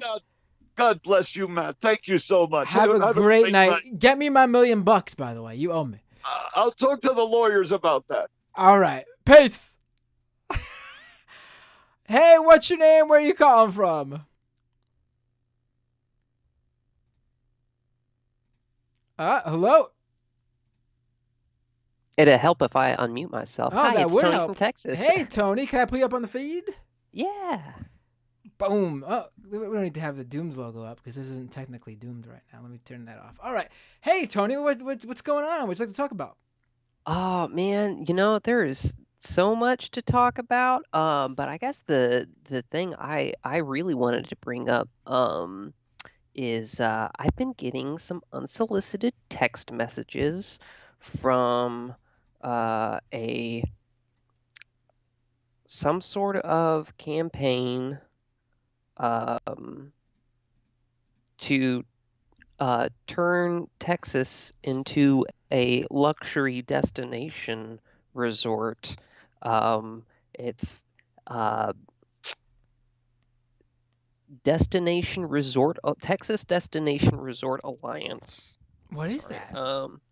And probably some like think tank, right wing real estate mogul think tank type deal. They put together yeah, basically I don't know, the links are just to like a little like minute and a half like uh commercial type deal for, hey, don't you want there to be casinos in Texas, like type deal. But basically, yeah, it sounds like some sort of maneuvering for probably getting taxpayer money to fund uh, gentrification and real estate development for the real estate moguls and the oil moguls that pretty much own like most Texan politicians. Like Where do you think? they Where do you think this is? Why do you think right now this is going around? um Just hit it, striking while the iron's hot. I don't know. there's always like, you know, bullshit development boondoggles going on like this. But this is just the first time that I have been receiving unsolicited text messages about this kind of thing, trying to get public support for something like this. Like there's been other development boondoggles, like Kay Granger and her son, I don't know, Congresswoman from Texas, Kay Granger. I'm not sure if you're familiar with her. Um, Her and her son JD Vance um, basically blew, I don't know, something like 400 some odd million or $1 billion in taxpayer money from like state and federal government, trying to basically create a river boardwalk in like San Antonio's got, but in downtown Fort Worth. And it was supposed to initially be a project to address some very serious uh,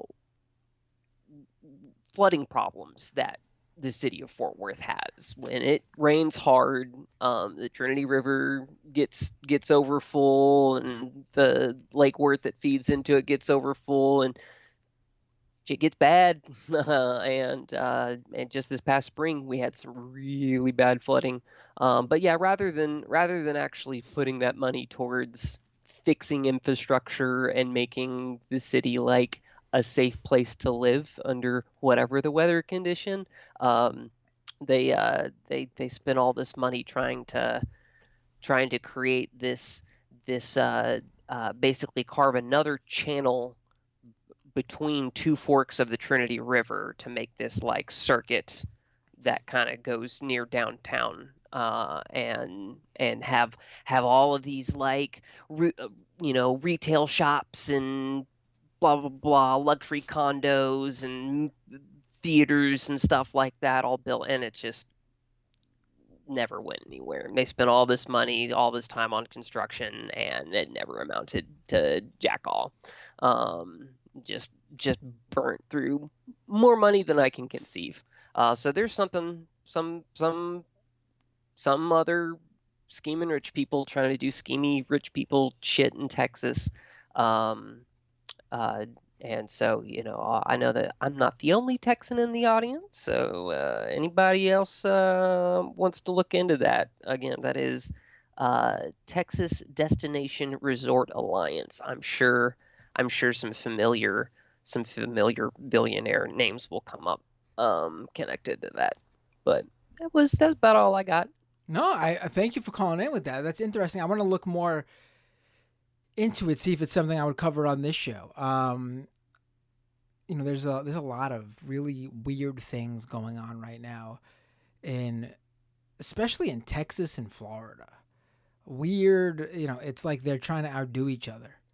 I'm trying to get the fuck out. To be honest, I'm actually kind I of gotta recovering. I gotta say though, I mean, if I had to pick between one of those places, DeSantis is actually worse than Abbott right now in terms of at least his rhetoric and what he's actually getting through policy wise.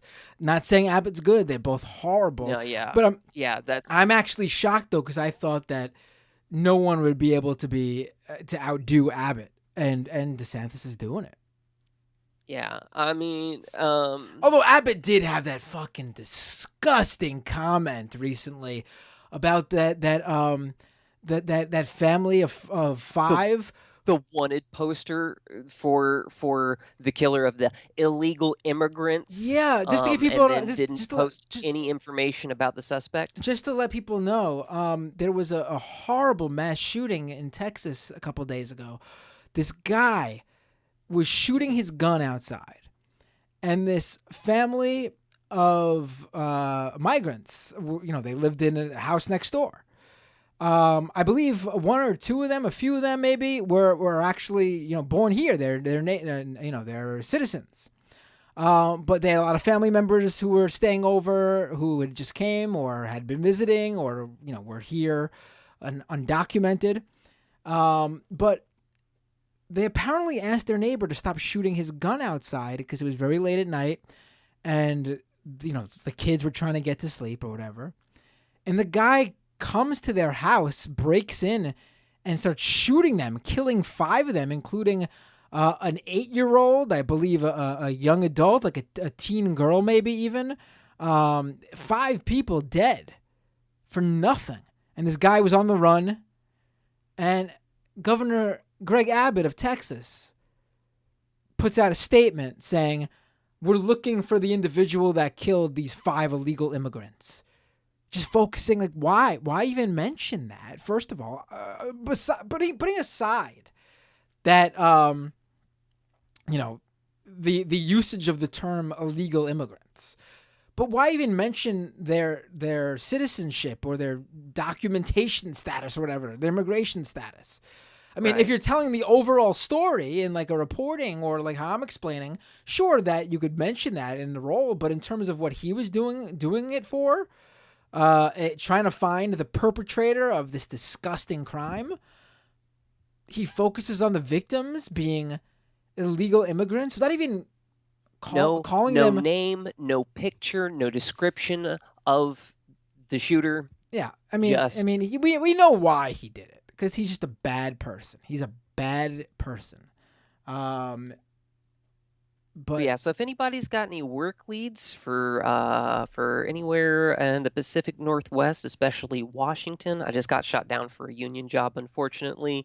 About 2 weeks ago, I was hoping today would be my first day on a job working for a union up in Washington State. Unfortunately, I did not make the cut on that interview process, so I'm still stuck down here, unemployed in Texas. I hear it's hard right now. Everyone. I don't know about other industries, but the media industry is doing really bad right now too.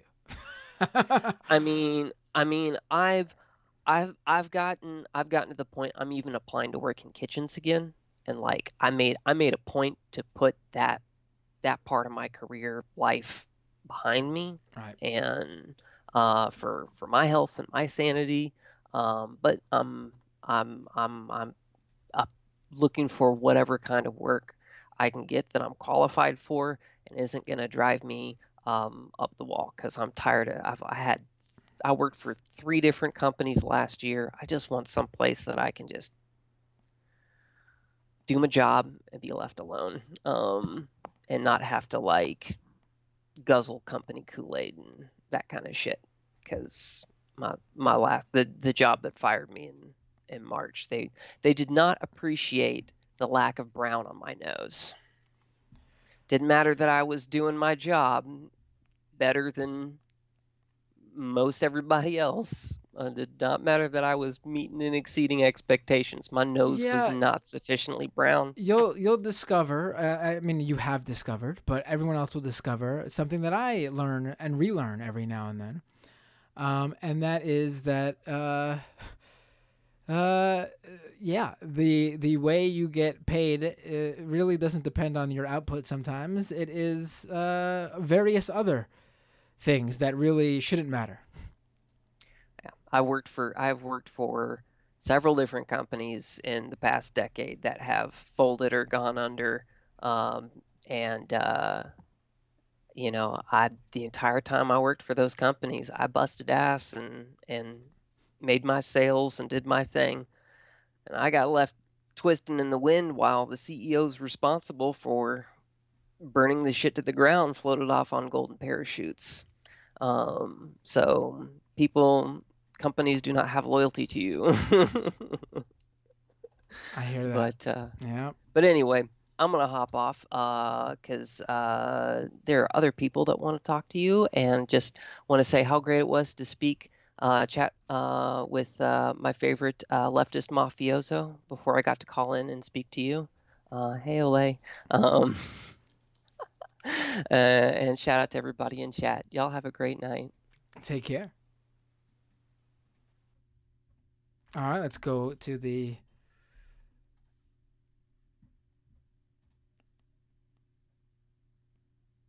next caller. Sorry, Tony. Have a good night. I was dealing with something tech-wise. Sorry about that.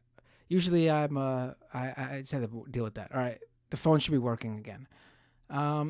Hey, what's your name? Where are you calling from? Hey again, Matt. It's Anne from the relic of colonial Europe, also known as England. Hey, how are you? How you doing? Okay, I haven't had the chance to make the icon yet because some personal life stuff came up. Unacceptable. No, that's fine. Don't worry about it. What was it talking about? Well, first of all, when we're talking about random immigration stuff, we have unfortunately ended up in the UK with two Americans that I'd rather weren't here: Donald Trump and Ron DeSantis. Oh, casually visiting my shores. I heard Trump was over there for a golf course, right? He owns golf courses in Scotland, which led to one of the best headlines ever, like years ago. Well, which is Didn't he open a new one though? Local golf course owner loses American election, like some Scottish papers put out during right 2021. Did he open a new course? Is that why he was there? I don't think he opened. I don't actually know. I didn't look at it that much. I just know he's here and felt like making a joke about it. I think I saw that he opened a new course or something. Like, listen, I get there's golf courses that exist with his name on it. It is what it is. Yeah, he opened a new golf course. Oh, listen, okay. I get it. If there's an existing Trump golf course, what can you do? There's probably some deal that was made, some naming rights. It's there. You just deal with it. What the fuck are you doing signing a new golf course for Donald Trump in the year 2023? Like, what name brand value is that bringing your golf course? Really? Especially in the UK. Like, yeah, we're not a fan of him. Even if it was here, I'd be like, it's still stupid, but at least there's a group of people who would pay to go there because of it. We are the country that flew a massive balloon of a baby Donald Trump that's now in a museum. So... I gotta ask though, do you think that he can get back into the UK's good graces via being an transphobic person on Turf Island? Do you think he can do it? Do you think that can bring him love back in the UK? I mean, I don't know. I mean, to be fair, the Conservatives in the UK, their opinion of Trump is mainly pretend that they're very friendly with him in public and then laugh pretty openly behind his back on the basis of clips I've seen of pretty much every prime minister we've had who's interacted with Trump, basically just gossiping about him the second he leaves and laughing about it. Yeah. Kind of funny to watch. But there's two other things I wanted to say. Sure, One of go them ahead. one of them is we have a local election running on the 4th in the UK. Just for any random Brits who happen to be watching, please go out and vote. Really would be nice to get rid of Tories.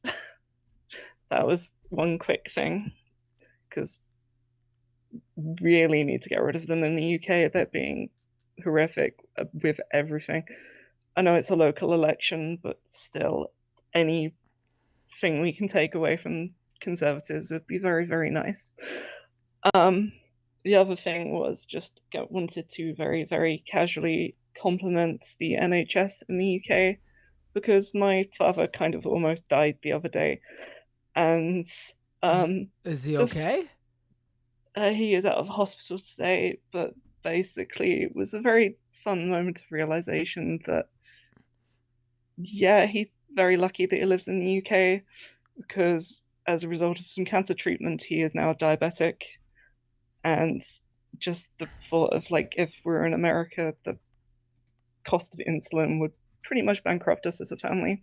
So very glad we live in the UK. I just kind of wanted to casually thank the NHS and really hate the fact that our current government is extremely reluctant when it comes to negotiating with them for strikes and stuff. But because NHS has been on strike for quite a while recently, if I believe today quite a few of the unions have said that they accept the current offer or something. I'm not sure if it's all of them yet. But yeah, I just wanted to casually compliment the NHS, but yeah, that's the main reason I haven't been able to do icons and stuff, because I've kind of been trying to distract myself with games. No, please, no, don't. You don't. Listen. This is anything anyone does for this show it's because they enjoy it and want to do it themselves. Please don't feel like you owe me anything like that whatsoever. Please don't feel like that. I don't. Yeah, but you don't have to send me anything if you don't want to. No, it's fun. I also kind of want to make Ole some icons, but make Ole. I don't know if she would actually want them particularly. I just do it. She'll use it. I'm sure. I bet she would. She'll use it. I bet. Trust me. If you want to do it, she'll definitely use it. I've made a lot of Pokemon ones in the past, and that was very much like a Gengar one would probably go down with Ole. She seems to quite like Gengar, considering she's got one in the background in most of her videos. Right. She does have Gengar in the back of all of her videos, right? She's a big fan of Gengar, it seems. Many people are. It's a cute Pokemon. He's one of my faves. He's one of my faves too. My personal favorite is Scyther, though. He's my favorite.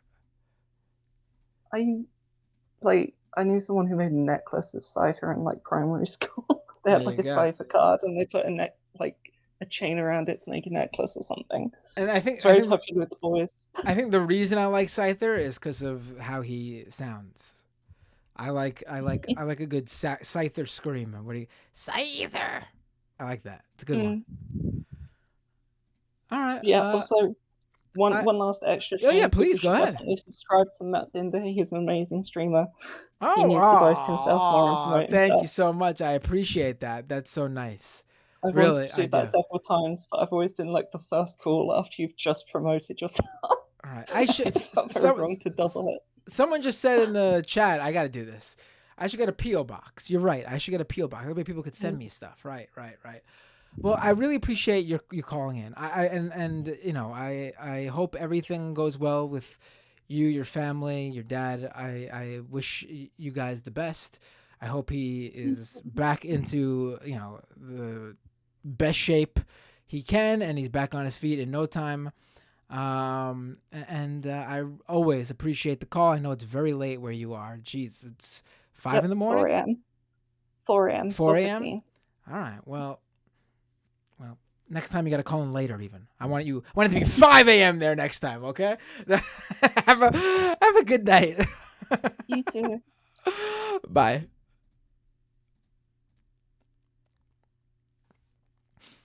All right, folks. Let's go to. I could read some super chats while I wait for the next call. Phil B with few super chats. Testing. Yo, homie. Take my $8. Well, you sent me a total of like $20. Thank you so much, Phil B. Really appreciate it. Ezekiel Mordecai says with a super chat, 3 grifters walk into a bar. I'm not sure who you were talking about there. Was it something with Musk? Oh, man. I'm not sure. Let me take some more calls. Hey, what's your name? Where are you calling from? Hey, Matt, it's the rare elusive Dave from Jamaica. I'm sorry. Who is this? Rare elusive Dave from Jamaica. I'm sorry. You don't sound who? I can't quite tell who this. No, I'm joking. How you doing, Dave? I mean, you don't even need to introduce yourself. I mean, at this point, I think when you just go north of Pallet Town and then you throw your Pokeball in that direction. Right. I mean, listen, if someone's unless now there wasn't there one time where someone called in also with a Jamaican accent and everyone thought it was you pretending to be someone new? I'm pretty sure that was a one-time thing. So no, it was a one-time thing, but I actually know that you brought that up. I'm wondering what happened to that caller. Because are you trying to say that maybe no, it wasn't a troll by me. That was I was definitely shocked when another Jamaican called in. Yeah, well, because due to the media consumption we have, Would it be? Are you trying to say would it be that shocking that people in Jamaica would be interested in watching my stream? Are you trying to say something, David? I just think we don't have enough of a strong punk scene. That's probably why. No, but joke aside, now that you brought that up, that was a very peculiar call, as I recall, because not only is it a Jamaican guy into American media, but Crowder, of all people. Now, we talked about Crowder on Leftist Mafia. And this week's Leftist Mafia will be interesting because Lance from the Surfs is going to be on Tim Pool's show. He's going to be the second. Did you tell him to bring his laptop so you'll be Yes, prepared? he's got. Yeah, I got to let him know. He's got to bring that laptop. Going to throw a lot of bullshit his way. Right. Yeah, I mean, so it'll be interesting, and we got to get up. We don't have a. I'm going to do this because I have I have an extra podcast space for it. We don't put it up as a podcast, Leftist Mafia. We got to do that. We got to get it up as a podcast because I can't keep up with what I talk about on what show. Like, aside from the one-time like guest appearances I do on various podcasts and TV shows and news shows or whatever, I do Doomed, Scam Economy, my weekly Majority Report hit, and Leftist Mafia, and I'm gonna add more. I mean, I just can't keep track of what I'm talking about on what show anymore. So I need to just get it all out there via podcast and video. So if I forget to talk about it on one show, I could just say, go listen to it on another. I was thinking, are you planning to have, I know Molly White has been doing some good stuff and she's a regular guest on your show. Are you planning to have her on Leftist Mafia though? Oh, she should come on Leftist Mafia, yes. I have not done I'm so happy I did this Twitter episode because there hasn't been a Scam Economy episode in like 2 weeks because I just haven't had the time. Too much shit's happening. Too much shit's happening. And unfortunately, with this very specific issue that I was talking about on the show today, I was not just covering it, but I became a part of it. So, so it made things a little bit more difficult. I was thinking though, as you said crypto will never fully die off the death it deserves, but it's been really quiet on their end. I think who's left? There's been some interesting things going on. Again, I think it's outside the mainstream now, which I think a lot of scams still going on. I just think people are not paying attention to it because a lot of the people being scammed now are the true believers, the people who believe in crypto and Web3 and NFTs as a future. The people who were in it because they were being told by their grandson or their nephew or niece, they're now out because they've already lost money or they've been screwed over. So they're not, or they've heard about people being screwed over, so they're not interested anymore. So it's definitely still alive and well, sadly. Definitely a lot of scams still going on, sadly. The mainstream is no longer paying attention because that mainstream audience is no longer interested, nor are they the target. Well, I think hasn't AI sucked the, quote unquote AI have And sucked I gotta the start. oxygen out of the I room. really gotta get some AI stuff going on Scam Economy because it's all over the place. It's definitely, again, I've mentioned how it's unfortunate because I do see, unlike with crypto and blockchain, There's a use case. Yeah. I do see use cases. I do see people having fun with it. I do see ways to use it where it can, help with what you're creating. I mean, gamer Trump, Biden, and Obama. The better ones are pretty hilarious. Skits. I saw voices. like I've seen ones that would help me that I got to start using. Like there's a service that after I do the podcast, I could drop the podcast clip in, and it'll put together the topics with time codes. Like when I talked about this, when I talked about that, and listen, time codes. Yeah, and that's that'd be super helpful to people. It's also not taking anyone's job away because if I hired someone, I wouldn't want them spending time with doing that. I'd rather them cut clips so I could get more content out there. I wouldn't want them spending time listening to it and writing down like Matt talked about this here, and then so I'd rather them do other things. I've seen what's the guy's name? Chris James. He uses AI to do his pranks when he prank calls conservatives as well because they're beginning to recognize his voice a little better. So you're right, there is a use case for it. And Bad Lefty says I think the usefulness is very overstated. 100%. The use cases I'm mentioning are those tiny little time savers, which again, in my case, huge for like a creator, be very helpful. But in the big picture, it's not like a life-changing thing for anyone. It's not the Michelangelo God touching the mankind's hands scenario. Yeah. It's just a helpful little time saver. Or in my case, help me do something I wouldn't have the time to do to begin with. You know what I mean? Yeah. So, no, that's the thing. I know before you were telling me you feel it's going to get much better. I think it'll get better, but it won't get as great as people think it will be. It's going to hit some hard limits. At least that's I think. Like I've seen a lot of these AI videos come out, and the AI hype machine is going apeshit over them, and the videos look like garbage. I mean, some of them eating and the drinking effects. Oh yeah, my God. I mean, if you're looking to make a horror movie, I could see you making some cool stuff with that. But I also, I also don't think, like, I do actually think AI video tools will be used within the special effects and the CGI creator community. I don't think they're going to take place of any of those people. I think they're just going to help those people do certain things maybe quicker, more efficiently, maybe be able to do different stylizations that they hadn't thought of previously, like in the case of me bringing up how you could use that stuff for horror movie effects. But I think it's good for inspiration, though. I don't see it. Yeah. I don't see it taking any of those guys' jobs, because what those guys do are truly amazing. And then you look at this, and it's like, it's ugly and stupid. I mean, again, for a horror movie, it could give you some really good ideas and help you maybe get a CGI person on board to like take some of those effects and really make it look really good. But it's not gonna take any of those people's jobs. Like the best AI stuff I've seen. I mean, let's put it this way: it will take some of those people's jobs because terrible production companies will look to churn out as much content as possible in the lowest form of quality possible because they don't care.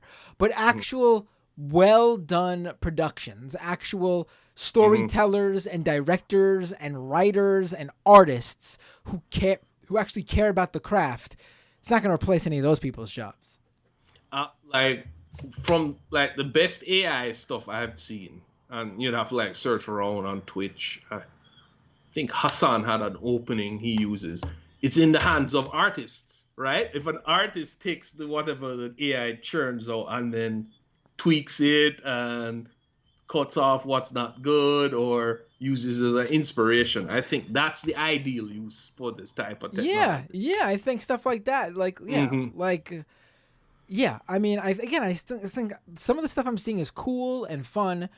And then the hype guys come in, and instead of going, look how weird and freaky and interesting style-wise this video is, they're going like, oh my God, it's over for Hollywood. Actors, thing of the past. Yeah, the hype men are what. It'll be interesting to see how this thing shakes out because, as you said, since there's actual use cases for it, not great use cases, but you know, kind of time savers life-wise.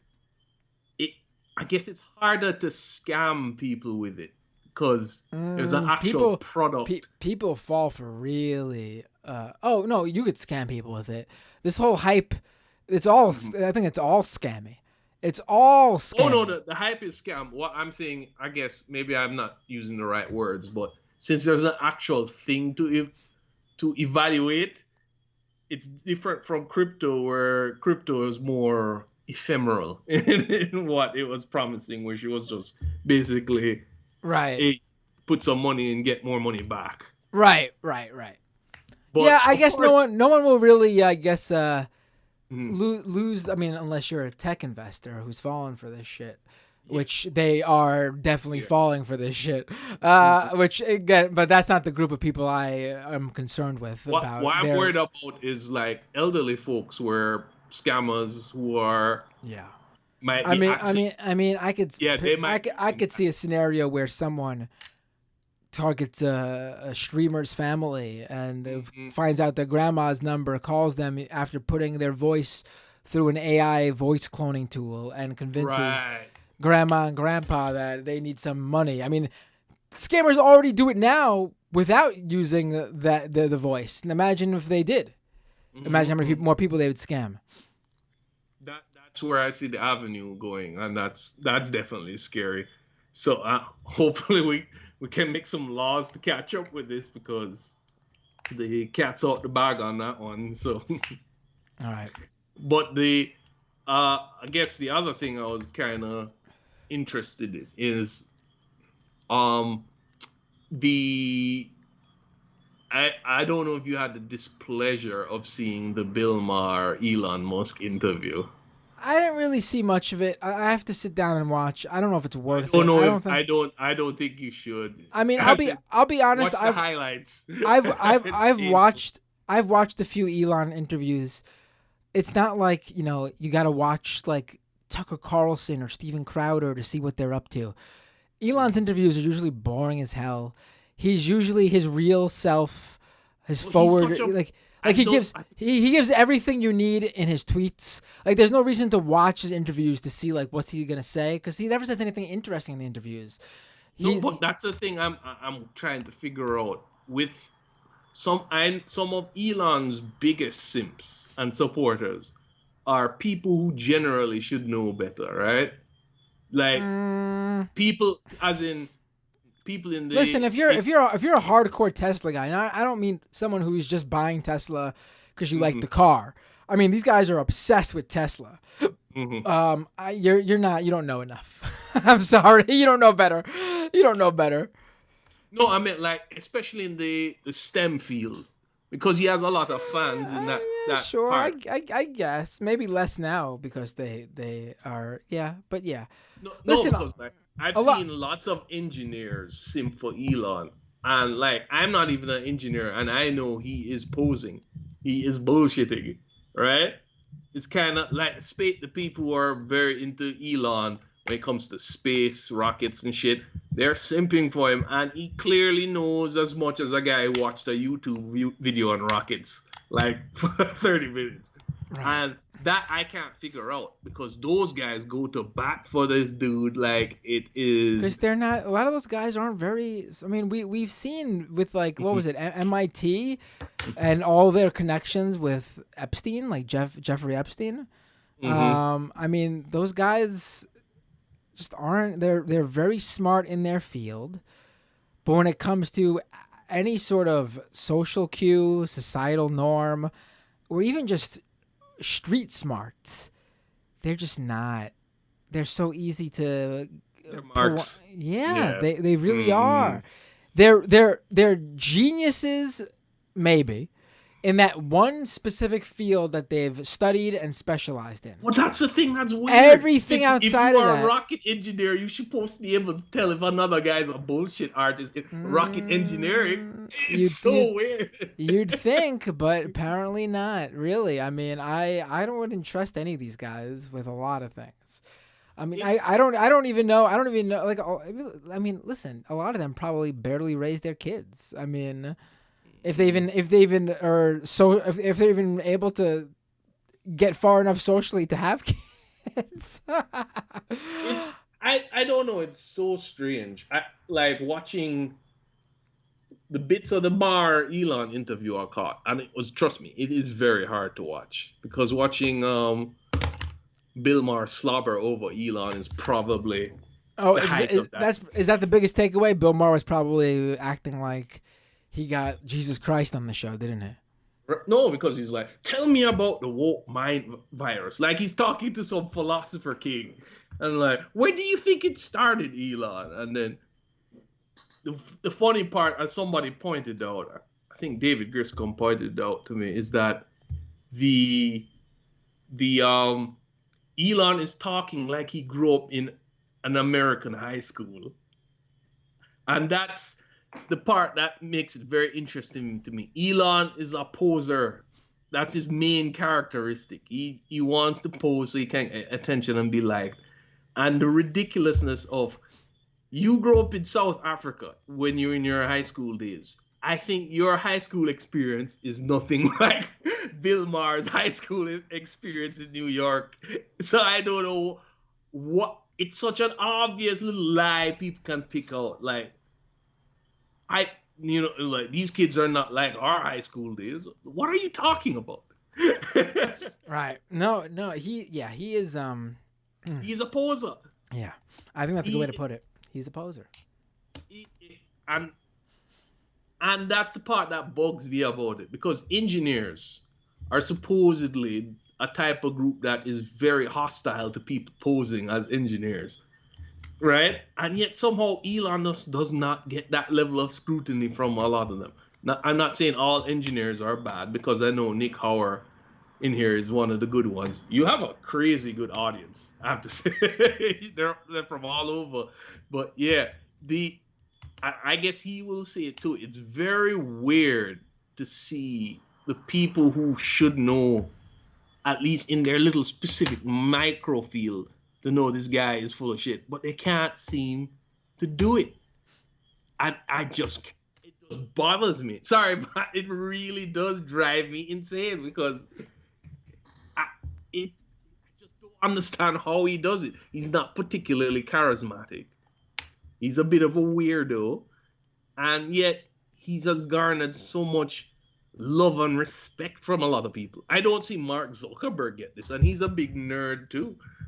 And then Zuckerberg gets it in other. I've seen, if you go into his, you're right, he does not get it like this whatsoever, but he does get it somewhat in various developing nations. Like if you go into his comments whenever he posts, it's usually like a slew of people in like countries like India or Pakistan who like, oh, you're so smart. I love, this is a great idea. This is genius. Like maybe it's just different culture.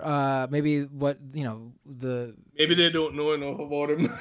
I mean, maybe what does currying favor. But maybe what Zuckerberg does is more, speaks more to, because India's got a lot of software developers there. So maybe that speaks to them. He speaks to them more than Musk does, where they're not interested in a rocket scientist, or which Musk isn't either, or an electric car maker, which Musk isn't either. That's the thing. I remember getting in an argument with my father, and about Musk, and we're talking, and and it usually comes back down. Well, to be in fairness to my dad, he's not that bad, but he's kind of the might is right type dude. So he has a lot of money, so he must know something. And I'm saying, but he bought those companies, and he's posing. He agrees with me that the Twitter thing is a disaster, but there seems to be a best way I can put it is a peasant brain mindedness to some folks. Like, well, they're powerful, so they must know something, and they have to be demonstrably proven to be morons, like Trump levels type of stuff, before the armor begins to chink. So anyway, I guess I've ranted on a bit too much. No, this was always a pleasure, Dave. I love when you call. We haven't spoken in a while, I think.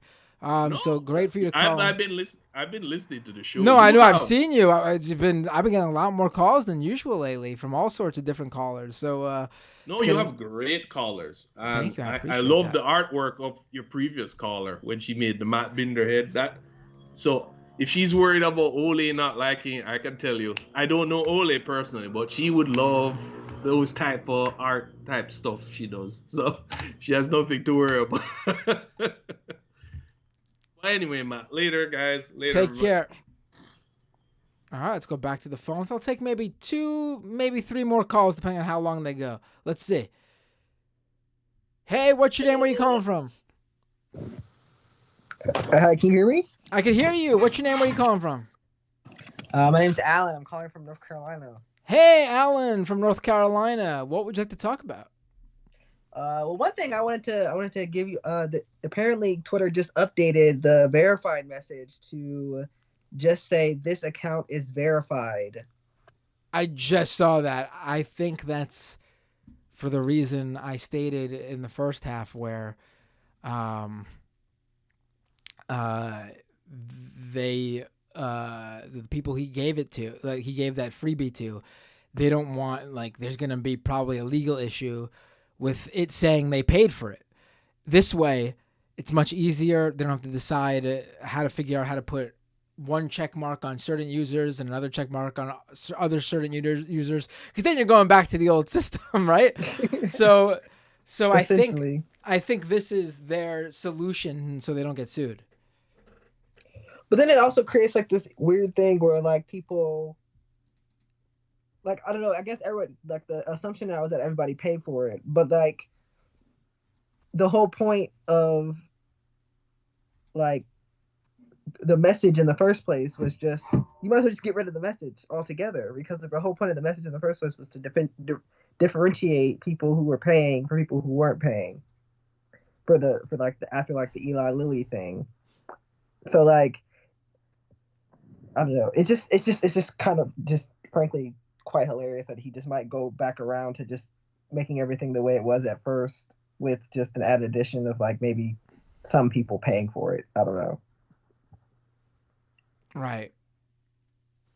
But also, go ahead. No, I'm sorry. Go ahead.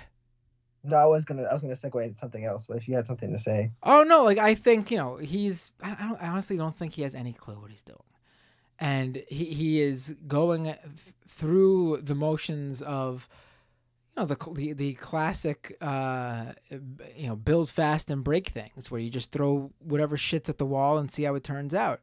Now that's fine and dandy when you are doing so with a startup that barely has that big of a user base, because it's early days and you're trying to figure out what's going to take off.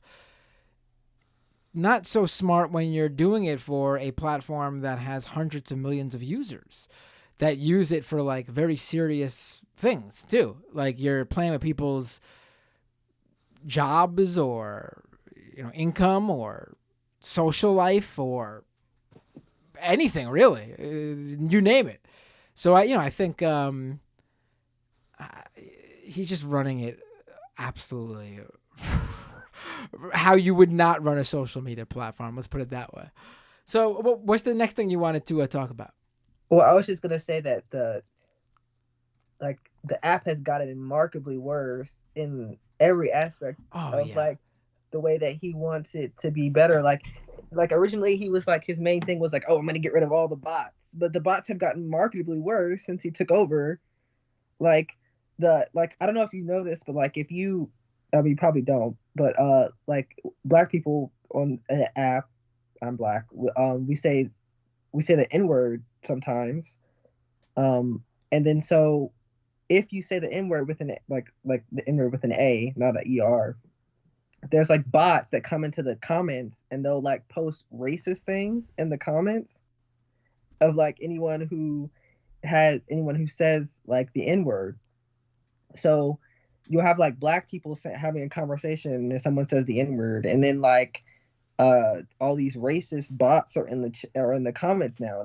That started, I think, probably like, I don't know, not too long after Elon took over. So it's just like there's just like this cascading effect where like the app is kind of like falling apart at the bones, and you have things going on right now like the WGA strike, and so much information is getting shared specifically on Twitter, and so much of the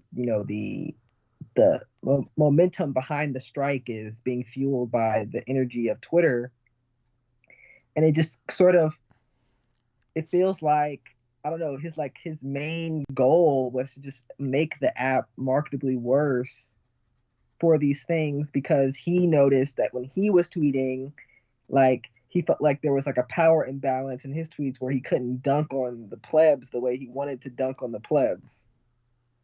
Right. I mean, he clearly cares very much about what people think of him, and how his content does. He is obviously running the platform in that way too. I mean, I think the way the platform is breaking, though, I don't think that's purposeful. I think that's just, I mean, not purposeful from that standpoint. I think it's what's going on because he's fired everybody. Like, everyone keeps saying, like, look, all these people worked for Twitter and the app didn't break.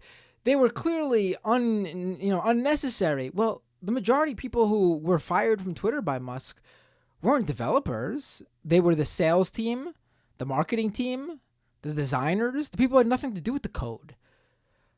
The code, the site, the platform isn't just dead because, well, one reason is that it's a 13, 14-year-old code base where it's clearly sturdy and could run for quite a while without it completely breaking.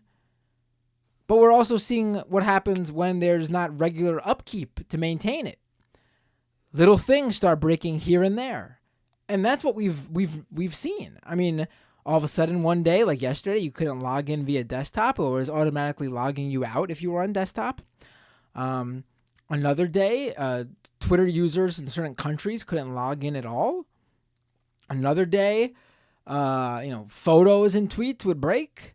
Just random little things here and there. I mean, every now and then, you refresh the app and the tweets just start blinking on and off because of some glitch. I mean, this is a regular occurrences too. I mean, eventually they will add up, and there will be some major downtime, I think.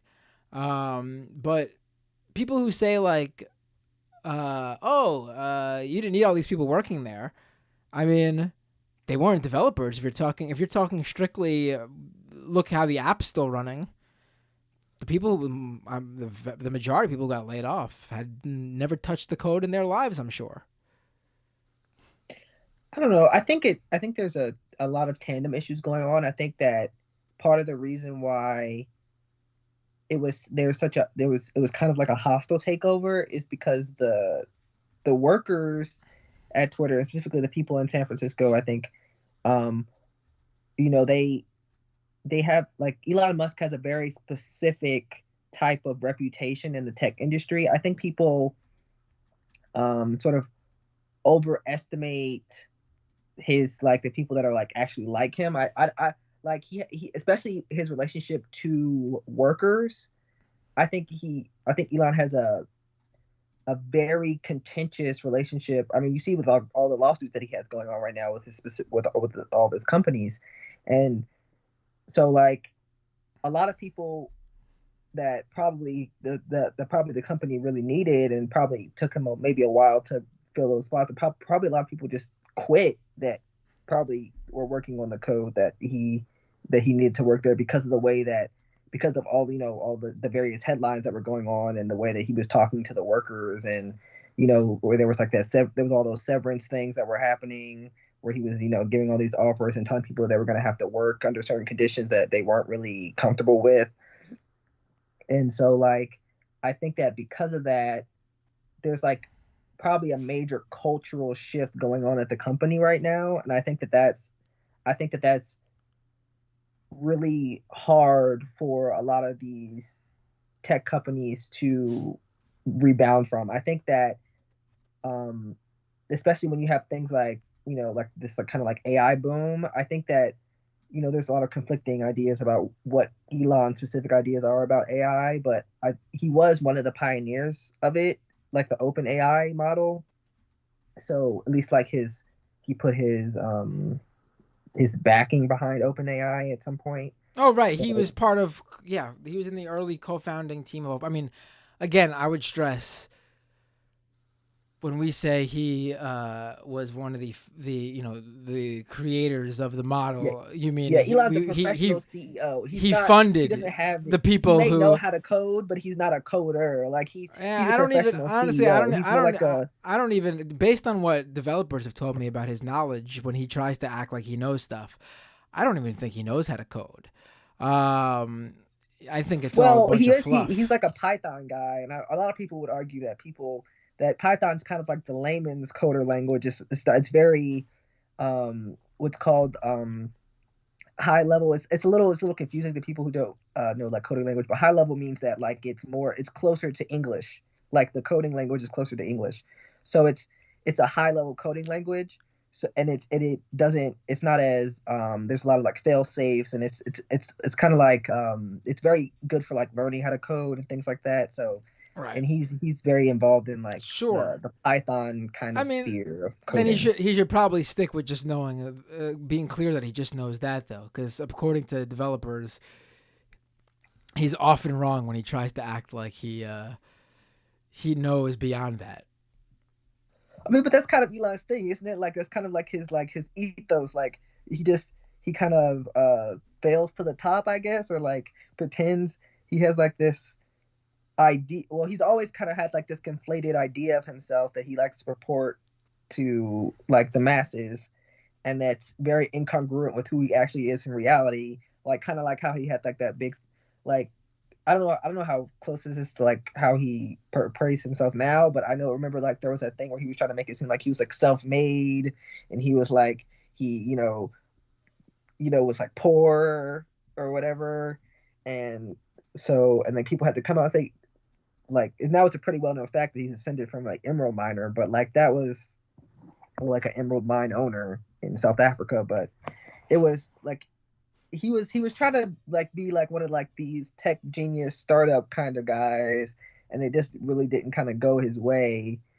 So I think that I don't know. It's just really because he's like isn't he like from the same cloth as like Peter Thiel? So it's like really interesting that like people would like expect anything else from the person that he is now. It's kind of like how there was I don't know, something really weird happened in 2016 where like all these people who were like not leftists at all sort of like gained some sort of like leftist clout by like endorsing Bernie Sanders, and then so like people like Joe Rogan or Elon Musk, like really like center right, even maybe even more right than that, like were put on these pedestals as like these proponents of like free thought, and then it like became that, and then they sort of like use that cachet to like now be like, oh, I'm turning against the left because they're not ever proponents. They're not they've lost the way. So right. Right. No, I know exactly what you're saying. I mean, I I feel like we could probably really dive really further down the thought process and mind of someone like a that type of individual. Maybe that should be an episode, but I don't want to just focus on just one of them. I think this is a much broader issue than just one guy, regardless of how powerful that one guy or how rich that one guy may be. Yeah, there's just, I mean, it's kind of crazy how much of a, like, I don't know, like how embedded Elon Musk is into like every single sort of like tech internet sort of scam. It's kind of like how every time you watch a documentary about a scam company, Ashton Kutcher somehow pops into it. It's like Elon Musk somehow is involved in AI, somehow is involved in crypto, somehow is involved in, Twitter. It's just like, I don't know what was going on at the .com bubble kind of thing, where like, I just feel like it was just so insidious and what's the word? Incestuous, where like all these people were like got their their fingers in so many aspects of our like our tech infrastructure in our today.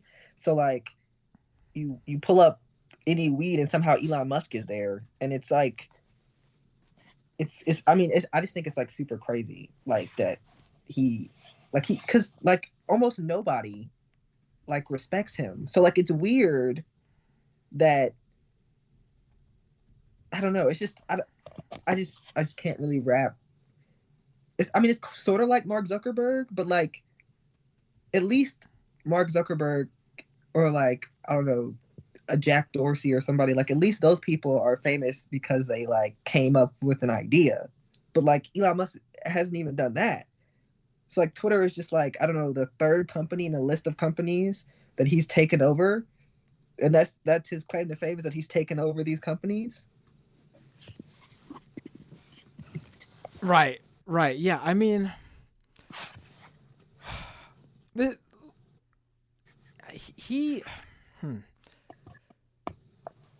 Say that last thing one more time. I'm sorry.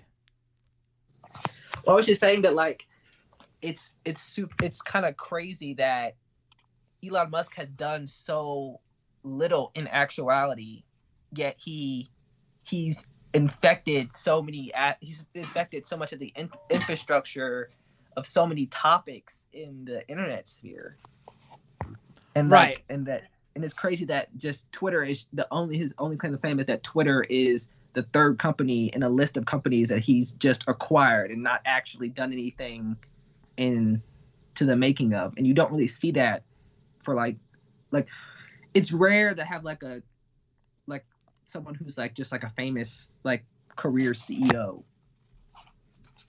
Yeah, I mean, he's a lot. That's the thing, though. He's clearly not just that, though, right? I mean, let's put it this way: there are a lot of powerful CEOs out there who just want to. I guess Donald Trump, maybe. Yeah, but I mean, look, he's one of those people too. Obviously, like they share a lot in common, right? Like there are a lot of big corporate CEOs out there who we've never heard of.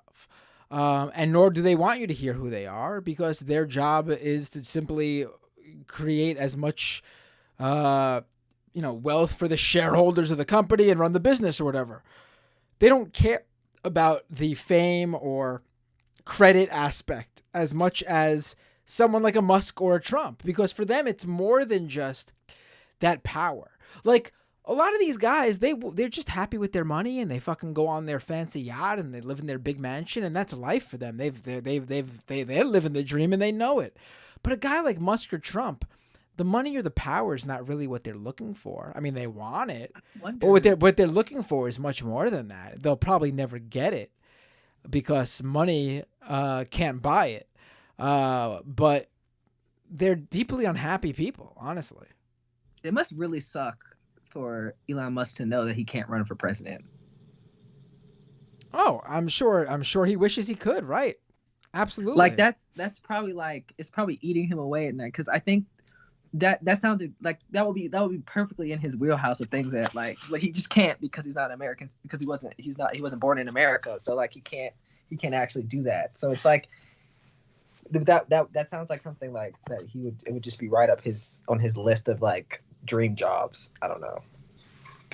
Yeah, he wishes, I'm sure, that he that he could do that. He wishes he was Trump. Without a doubt, he wishes he was Trump. But he's just not, that. He's not that guy because he can't run, like we were just talking about. But I mean, I don't know if he would be able to pull off the Trump thing because Trump's also likable in a way. Do you know what I mean? Like, but he has like content of what he says aside. Mm-hmm. He has charisma. He has character, and I don't think Elon's got that. Yeah, and I think that Trump had like this sort of, I don't know, like he's like a like a fratty like party guy. Like he's like someone that like back when cringe humor was kind of like the thing, he was like, people actually liked him. Like he was like on SNL and all this other kind of stuff, right? Where like he had like this sort of relationship cachet that I don't think Elon Musk. I think Elon Musk is a little too awkward to actually have. Like when you actually listen to him speak for a prolonged period of time. Like I guess Elon Musk did host SNL, but it's just like, which was crazy. I actually think that was like that I feel like that was like a fever dream that actually like happened, like where Elon Musk actually hosted SNL and he created he started the financial collapse of crypto basically. Yeah, I mean, at least for at least when it comes to Dogecoin, which was a big one. But also like I think Bitcoin as well. I think like I think on like Dogecoin was a big one, but I think he just like he basically called all crypto kind of a scam. So like all cryptos kind of suffered because of that, because it kind of like, I don't know, because the market is so, the crypto market is so what's the word, volatile. And it was like during that like stocks thing, like he kind of like killed all of those things at kind of like once. So he was just kind of like sucked the air out of it. I don't know. Right. Well, Alan, this was this call should have been earlier in the day because I wish you called it earlier because I'm actually this is a discussion I really want to have, but I feel like it's too late to really get too deep into it. I do think a lot of the way these guys sort of the way they play out, the way how they get into things is really what I talk about more on what I haven't talked about more, I should say, on Scam Economy, but gets to the psyche of the people behind a lot of these scams and the tech hype. So we should let's definitely come back to this conversation on another day. I really appreciate the call. Have a great night. Yeah, thank you. Glad I was able to catch it live. Bye. Yeah, people are starting to notice in the last like 5 minutes I'm fading. So I'm gonna one more call because I am fading. I'm tired. Only so many hours in a day. I'm sorry.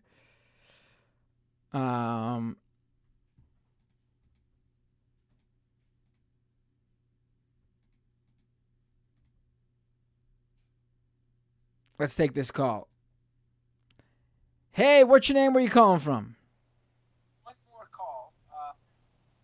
Hello? Hello, is this me? This is you. What's your name? Where you calling from? Oh, hello. My name is Timur. I'm calling from Mississauga, Ontario, up in the Great White North. Oh, what's your name again? I'm sorry, say that one more time. I'm Timur. I'm calling from Mississauga, up in Canada. Timur from Canada. Nice. Okay. First time caller, I think, right? I don't recall us ever having a chat before. Hello? Oh, no. Just lost him. How'd that happen? Hello?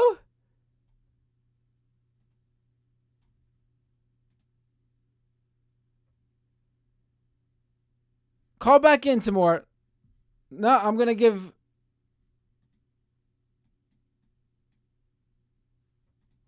What happened to the call? Hold on, let me shut down Skype. Something's going on. 1 second.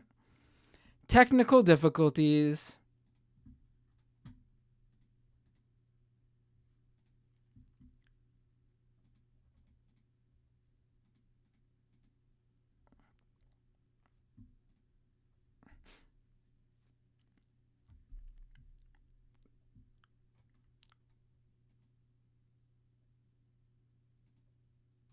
I'm going to call you back, Timur. Let's see what happened.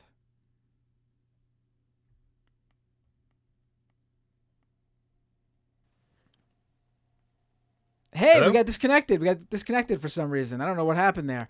Oh, yeah. That's got to be from my end. Oh, okay. I was just saying, first-time caller, right? Yes, absolutely. I love it. I love first-time callers. I love when new people call into this show, maybe even become new regulars, too. What would you like to talk about, Timur?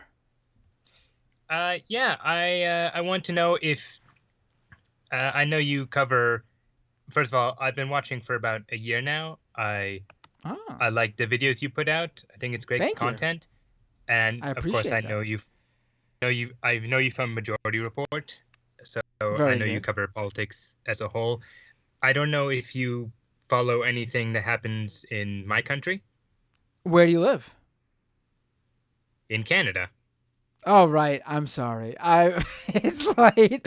Oh my God. Yes, I do follow Canada politics every now and then. Mostly though from it sort of trickles down to me from David Dole and Lance of the Surfs. Are you familiar with them? Of course I am. David Dole's I don't know him personally, but I know he is just down the road from me. There you go. So usually my knowledge of politics in Canada trickles down from Lance and David Dole. But what should I? What would you like to talk about? Well, I don't know if you've heard recently, we've had a bit of a strike ourselves up here in the last 2 weeks. We've had some... I have heard, yes. In fact, had a Patreon subscriber have to temporarily put their subscription on hold, which totally understand, because of the what's going on with the strike in Canada. Yes, there's about 150,000 federal workers who've gone on strike. It was 2 weeks ago they started because they want... It's the same old thing. Salaries aren't keeping up with inflation, and they would like them to keep up. And so there's been some of them, not with all of them, with those who work for the Treasury Board, there's been a tentative agreement that was made yesterday. Funny enough, on May Day, they were asking for a compounded increase of, I believe, 13.5% over 3 years, and the government were offering 9%. And it's the tentative agreement says they will get a total of an increase of 12.6% over 3 years, plus an additional year, which it's retroactive to June of 2021. So it works actually up until 2024. So, and that's for the people who work for the Treasury Board. Unfortunately, there are still other public sector workers who are not included in this, and they work for Canada Revenue Agency. So they're technically still on strike. And until this one's agreed, I mean, I would say it's a good enough compromise. I hope they take it, and I hope the Canada Revenue Agency workers also, they come up with a deal soon, because it's tax season right now, and some people still haven't filed their returns, so they kind of need people are able to process that and get their end of year returns. Right. Yeah, it's gonna be. I think it's gonna be. I mean, I don't know enough about it. What the situation up there, but obviously there's going to be like with all these similar situations, there's going to be some issues in terms of even when things get settled and there's some sort of deal struck. There's going to be time people need to get things back into order. It's going to be, like you mentioned, issues with that. Time where you're behind on pay, and it's going to be, it's going to be rough, people, regardless of what happens. And it's also been affecting passport offices. I think that people who have had to wait on like visa and work permits, things like that, they've been definitely some of the stories that the news have been focusing on, amongst other things. But yeah, I mean, I'm glad there's been some resolution. I 2 weeks may feel like a while, but I don't know. I haven't taken part in a strike myself, but I understand how important they are, and if they get resolved, then both sides are more or less happy. And again, I think 12.6% is a decent enough number. There are details on the union's website you can go to. I've only given very I've only just given the real icing on top. For real actual details, you can go to the psacunion.ca to find out pretty much everything you need. There you go. Thank you so much. Appreciate the call. No problem. By the way, before I go, I also want to say, you mentioned those guys on Leftist Mafia. I've really been enjoying that as well. And oh damn it, what was it? Oh god, I'm sorry. My brain's blanking at midnight as well. I would say, how did it? I don't know why something's in the air tonight. Usually I fade, but I'm not this out of it. I'm feeling like, oh, something must be the heat or something. I don't know. Ooh. I feel you though. I was just wondering, since obviously you must have known each other for a while, what made you guys finally decide to do this kind of show together? Oh, Lance from the Surfs, he did that election night stream in November, and we were all on it at various different points. And he was, I forgot who, someone, or maybe it was a something that a number of us said. We're like, what if we do this regularly? And it just happened. I think I wasn't on with Ole or Illuminati that election night stream, but I was with the other people. And RM Brown and Vosh made an appearance that night, and they were on. And RM Brown's made an appearance on Leftist Mafia too. Would love to have him on again. Vosh, I guess we got to get him on Leftist Mafia. He hasn't been on yet. Well, they're if you want a Canadian suggestion, I can definitely recommend Sandy Lovis, Left of the Box. Okay. Sounds like she's I mean, MR listeners will definitely know about Sandy. All right, sounds good. That's a good suggestion. Yeah, I think we'll eventually end up getting everybody on as a guest. Just we're only on like episode 20 or something like that, if you could believe it. So it's still early days, but yeah, definitely we're gonna be getting a lot of people on. I want to get as many people on as possible so we can. Because the whole point is to sort of spread the the wealth of our subscriber bases, of our follower bases, in order to get everyone. The idea came out of obviously that election night stream, but it's also because, right-wing streamers have that sort of camaraderie of constantly going on each other's shows and telling people to watch each other's shows. And we were sort of thinking like, we don't really have that here. We should do that. And so we are. Well, thank goodness, there's I would say it's been very interesting for me because I was mostly. I'm 33 now. My teens, I was fairly politically apathetic, but then through the medium of comedy, particularly UK comedy, I developed a bit of an interest in politics, and I try and keep up with stuff in Canada, the US, the United Kingdom, well, mostly England, I guess. But it was all through the medium of comedy, basically, not to actual news per se, and still is to a certain extent. But for the last 2 years, it's been very different because now I've found programs like this. I would say TYT was the gateway in that regard, and it led me to Majority Report, Pac-Man, and other such Brian Cohen, Rational National programs like that. So it's actually, my outlook has actually improved, I would say, and and Navarre Media as well. So it's it's been a very interesting journey for me, developing a bit of insight and knowledge. And so, I know you can't represent all of them, but can use you on their behalf and say thank you very much. Oh, thank you so much. I appreciate that. Really, it means a lot. So thanks for calling in. I hope you call in again. Maybe even maybe if you can, or a little earlier next time, so I can give you my 100%. But I'll fix my internet next time. You're the last call of the night, so thank you so much, and I hope to talk to you soon. Have a great night. Well, thank you for taking my call. Take care.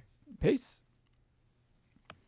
All right, folks. We are now on. What happened is, I think we're going on 3 hours now, and I was by myself for the first hour, so I think I've tired myself out earlier than usual, like when I have a guest. He did.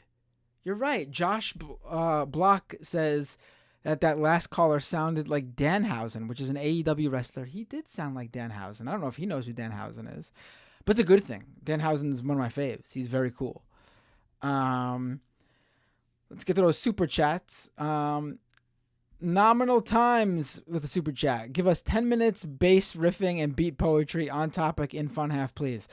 You're not getting that now. I'm sorry, buddy. Maybe another night I can give it to you. I'm sorry. I don't have that in me. Stephen K with a $20 super chat. Jeez. I hope all of you are mending ties with each other. What was that about? I hope all of you are mending ties with each other.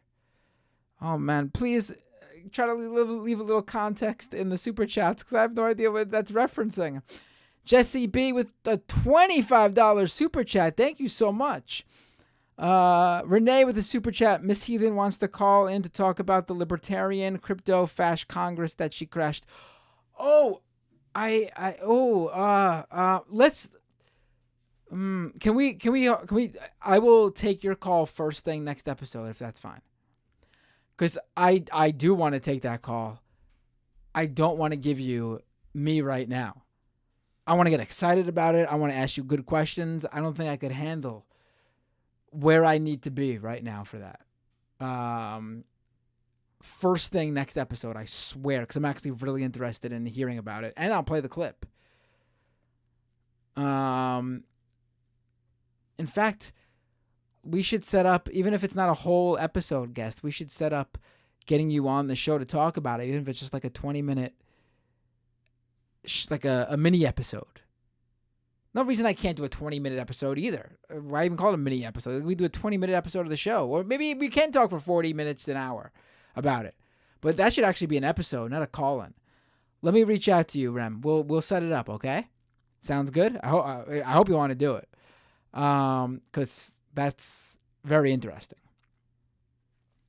Balthazar228 with a super chat. I wanted to start my own scam, but I couldn't muster that divorced diamond mine inheritor failure feel to it. Phil B, pick up my call, y'all missing the point. Phil B, I think you stopped calling in anyway.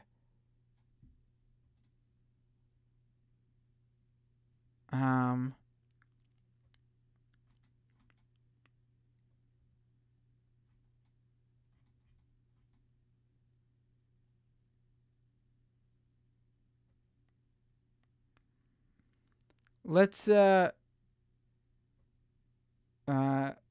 think he's gone anyway. We'll call next time. Kowalski with the super chat. Famine is coming. Go back to hunting and gathering. Okay. Oh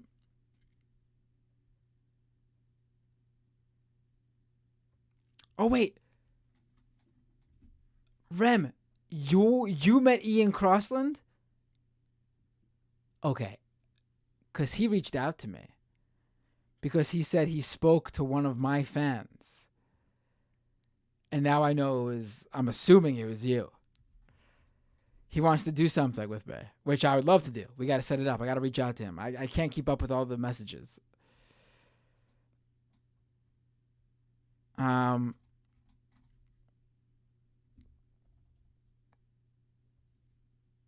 That other Ted says, give us your take on the Illuminati controversy. I got to be honest. I have not had a chance to watch the video.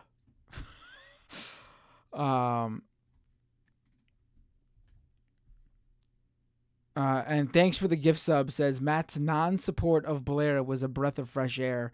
Nobody knew what the fuck was going on, and it's maybe even more complicated now. I have no idea what's going on. That's the thing. And so I can't give my support. I mean, listen, whatever she did, I don't think it's like, I mean, maybe I got to find out, but from my understanding of the very general basics of it, I don't think anything she's done is like kicked off a leftist mafia, can no longer show her face in town. Maybe I'm wrong, but from my understanding of the very basics while having watched the videos, that's my take from it. But I can't speak to it. I haven't seen the thing yet. I haven't seen it yet. I haven't been able to watch it yet.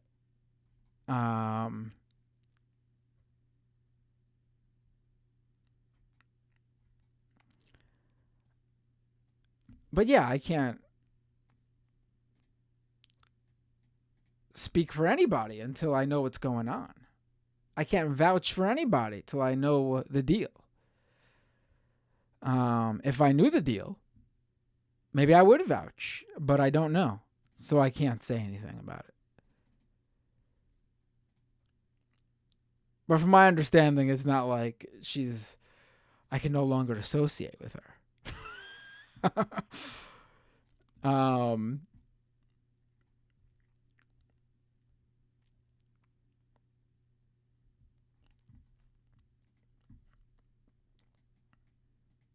And I just want to put it clear too out there. This would be the same for anybody.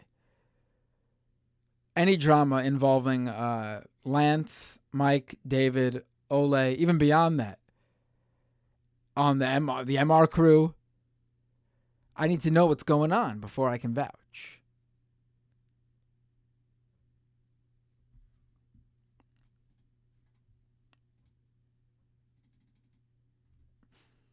Wanda with a super chat. I saw Blair's video. It's a nothing burger in my opinion.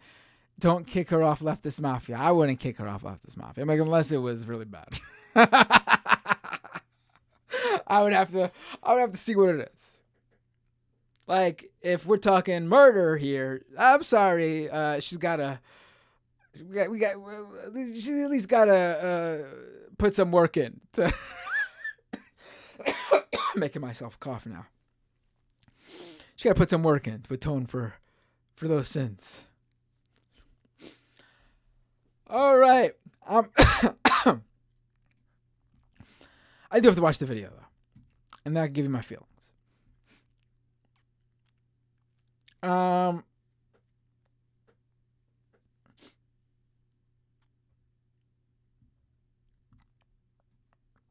Listen, I will say this though. Like I said on Leftist Mafia, nobody dragging me down. All right. If Sam Cedar got himself involved in a drama and he was in the wrong and he reached out to me and asked for my help, I would say, I'm sorry, buddy. I gotta stay out of this one.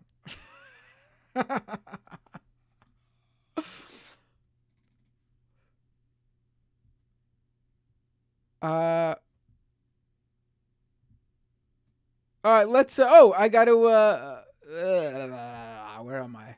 There was something else I had to do before I ended the show. Oh yeah, Twitch. The Twitch folks.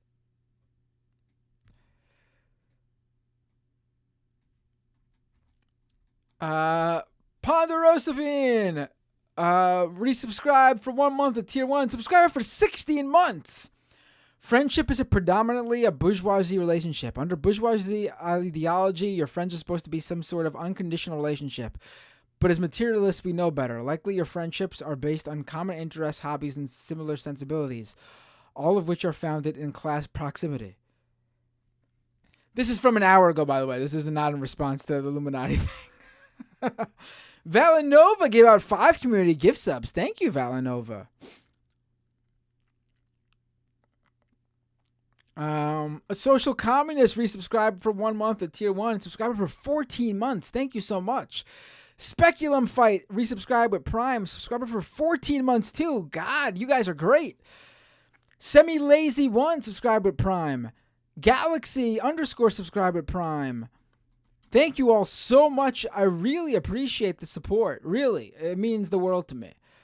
Now, who am I rating over on Twitch?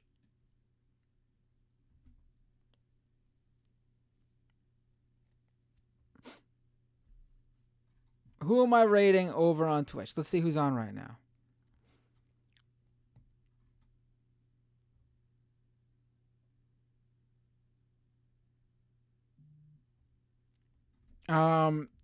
Omega says, Binder, are things smoothed over since David was on TYT on Friday, or is it just an attempt to do so? Oh, he was on TYT Friday? I didn't know. I have to ask him. They don't reach out to me. I have no connections there. They don't seem to have any interest in having me on, so I don't go on. I mean, I guess I could reach out, but, you know, what am I going to say? I don't think I'm banished. I just don't think they've ever had any interest, which is fine.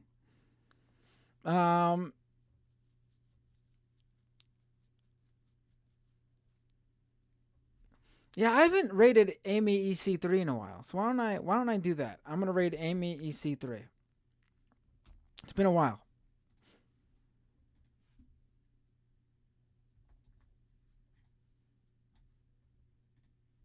Let's do it. All right, everyone. Thank you so much. I really appreciate it.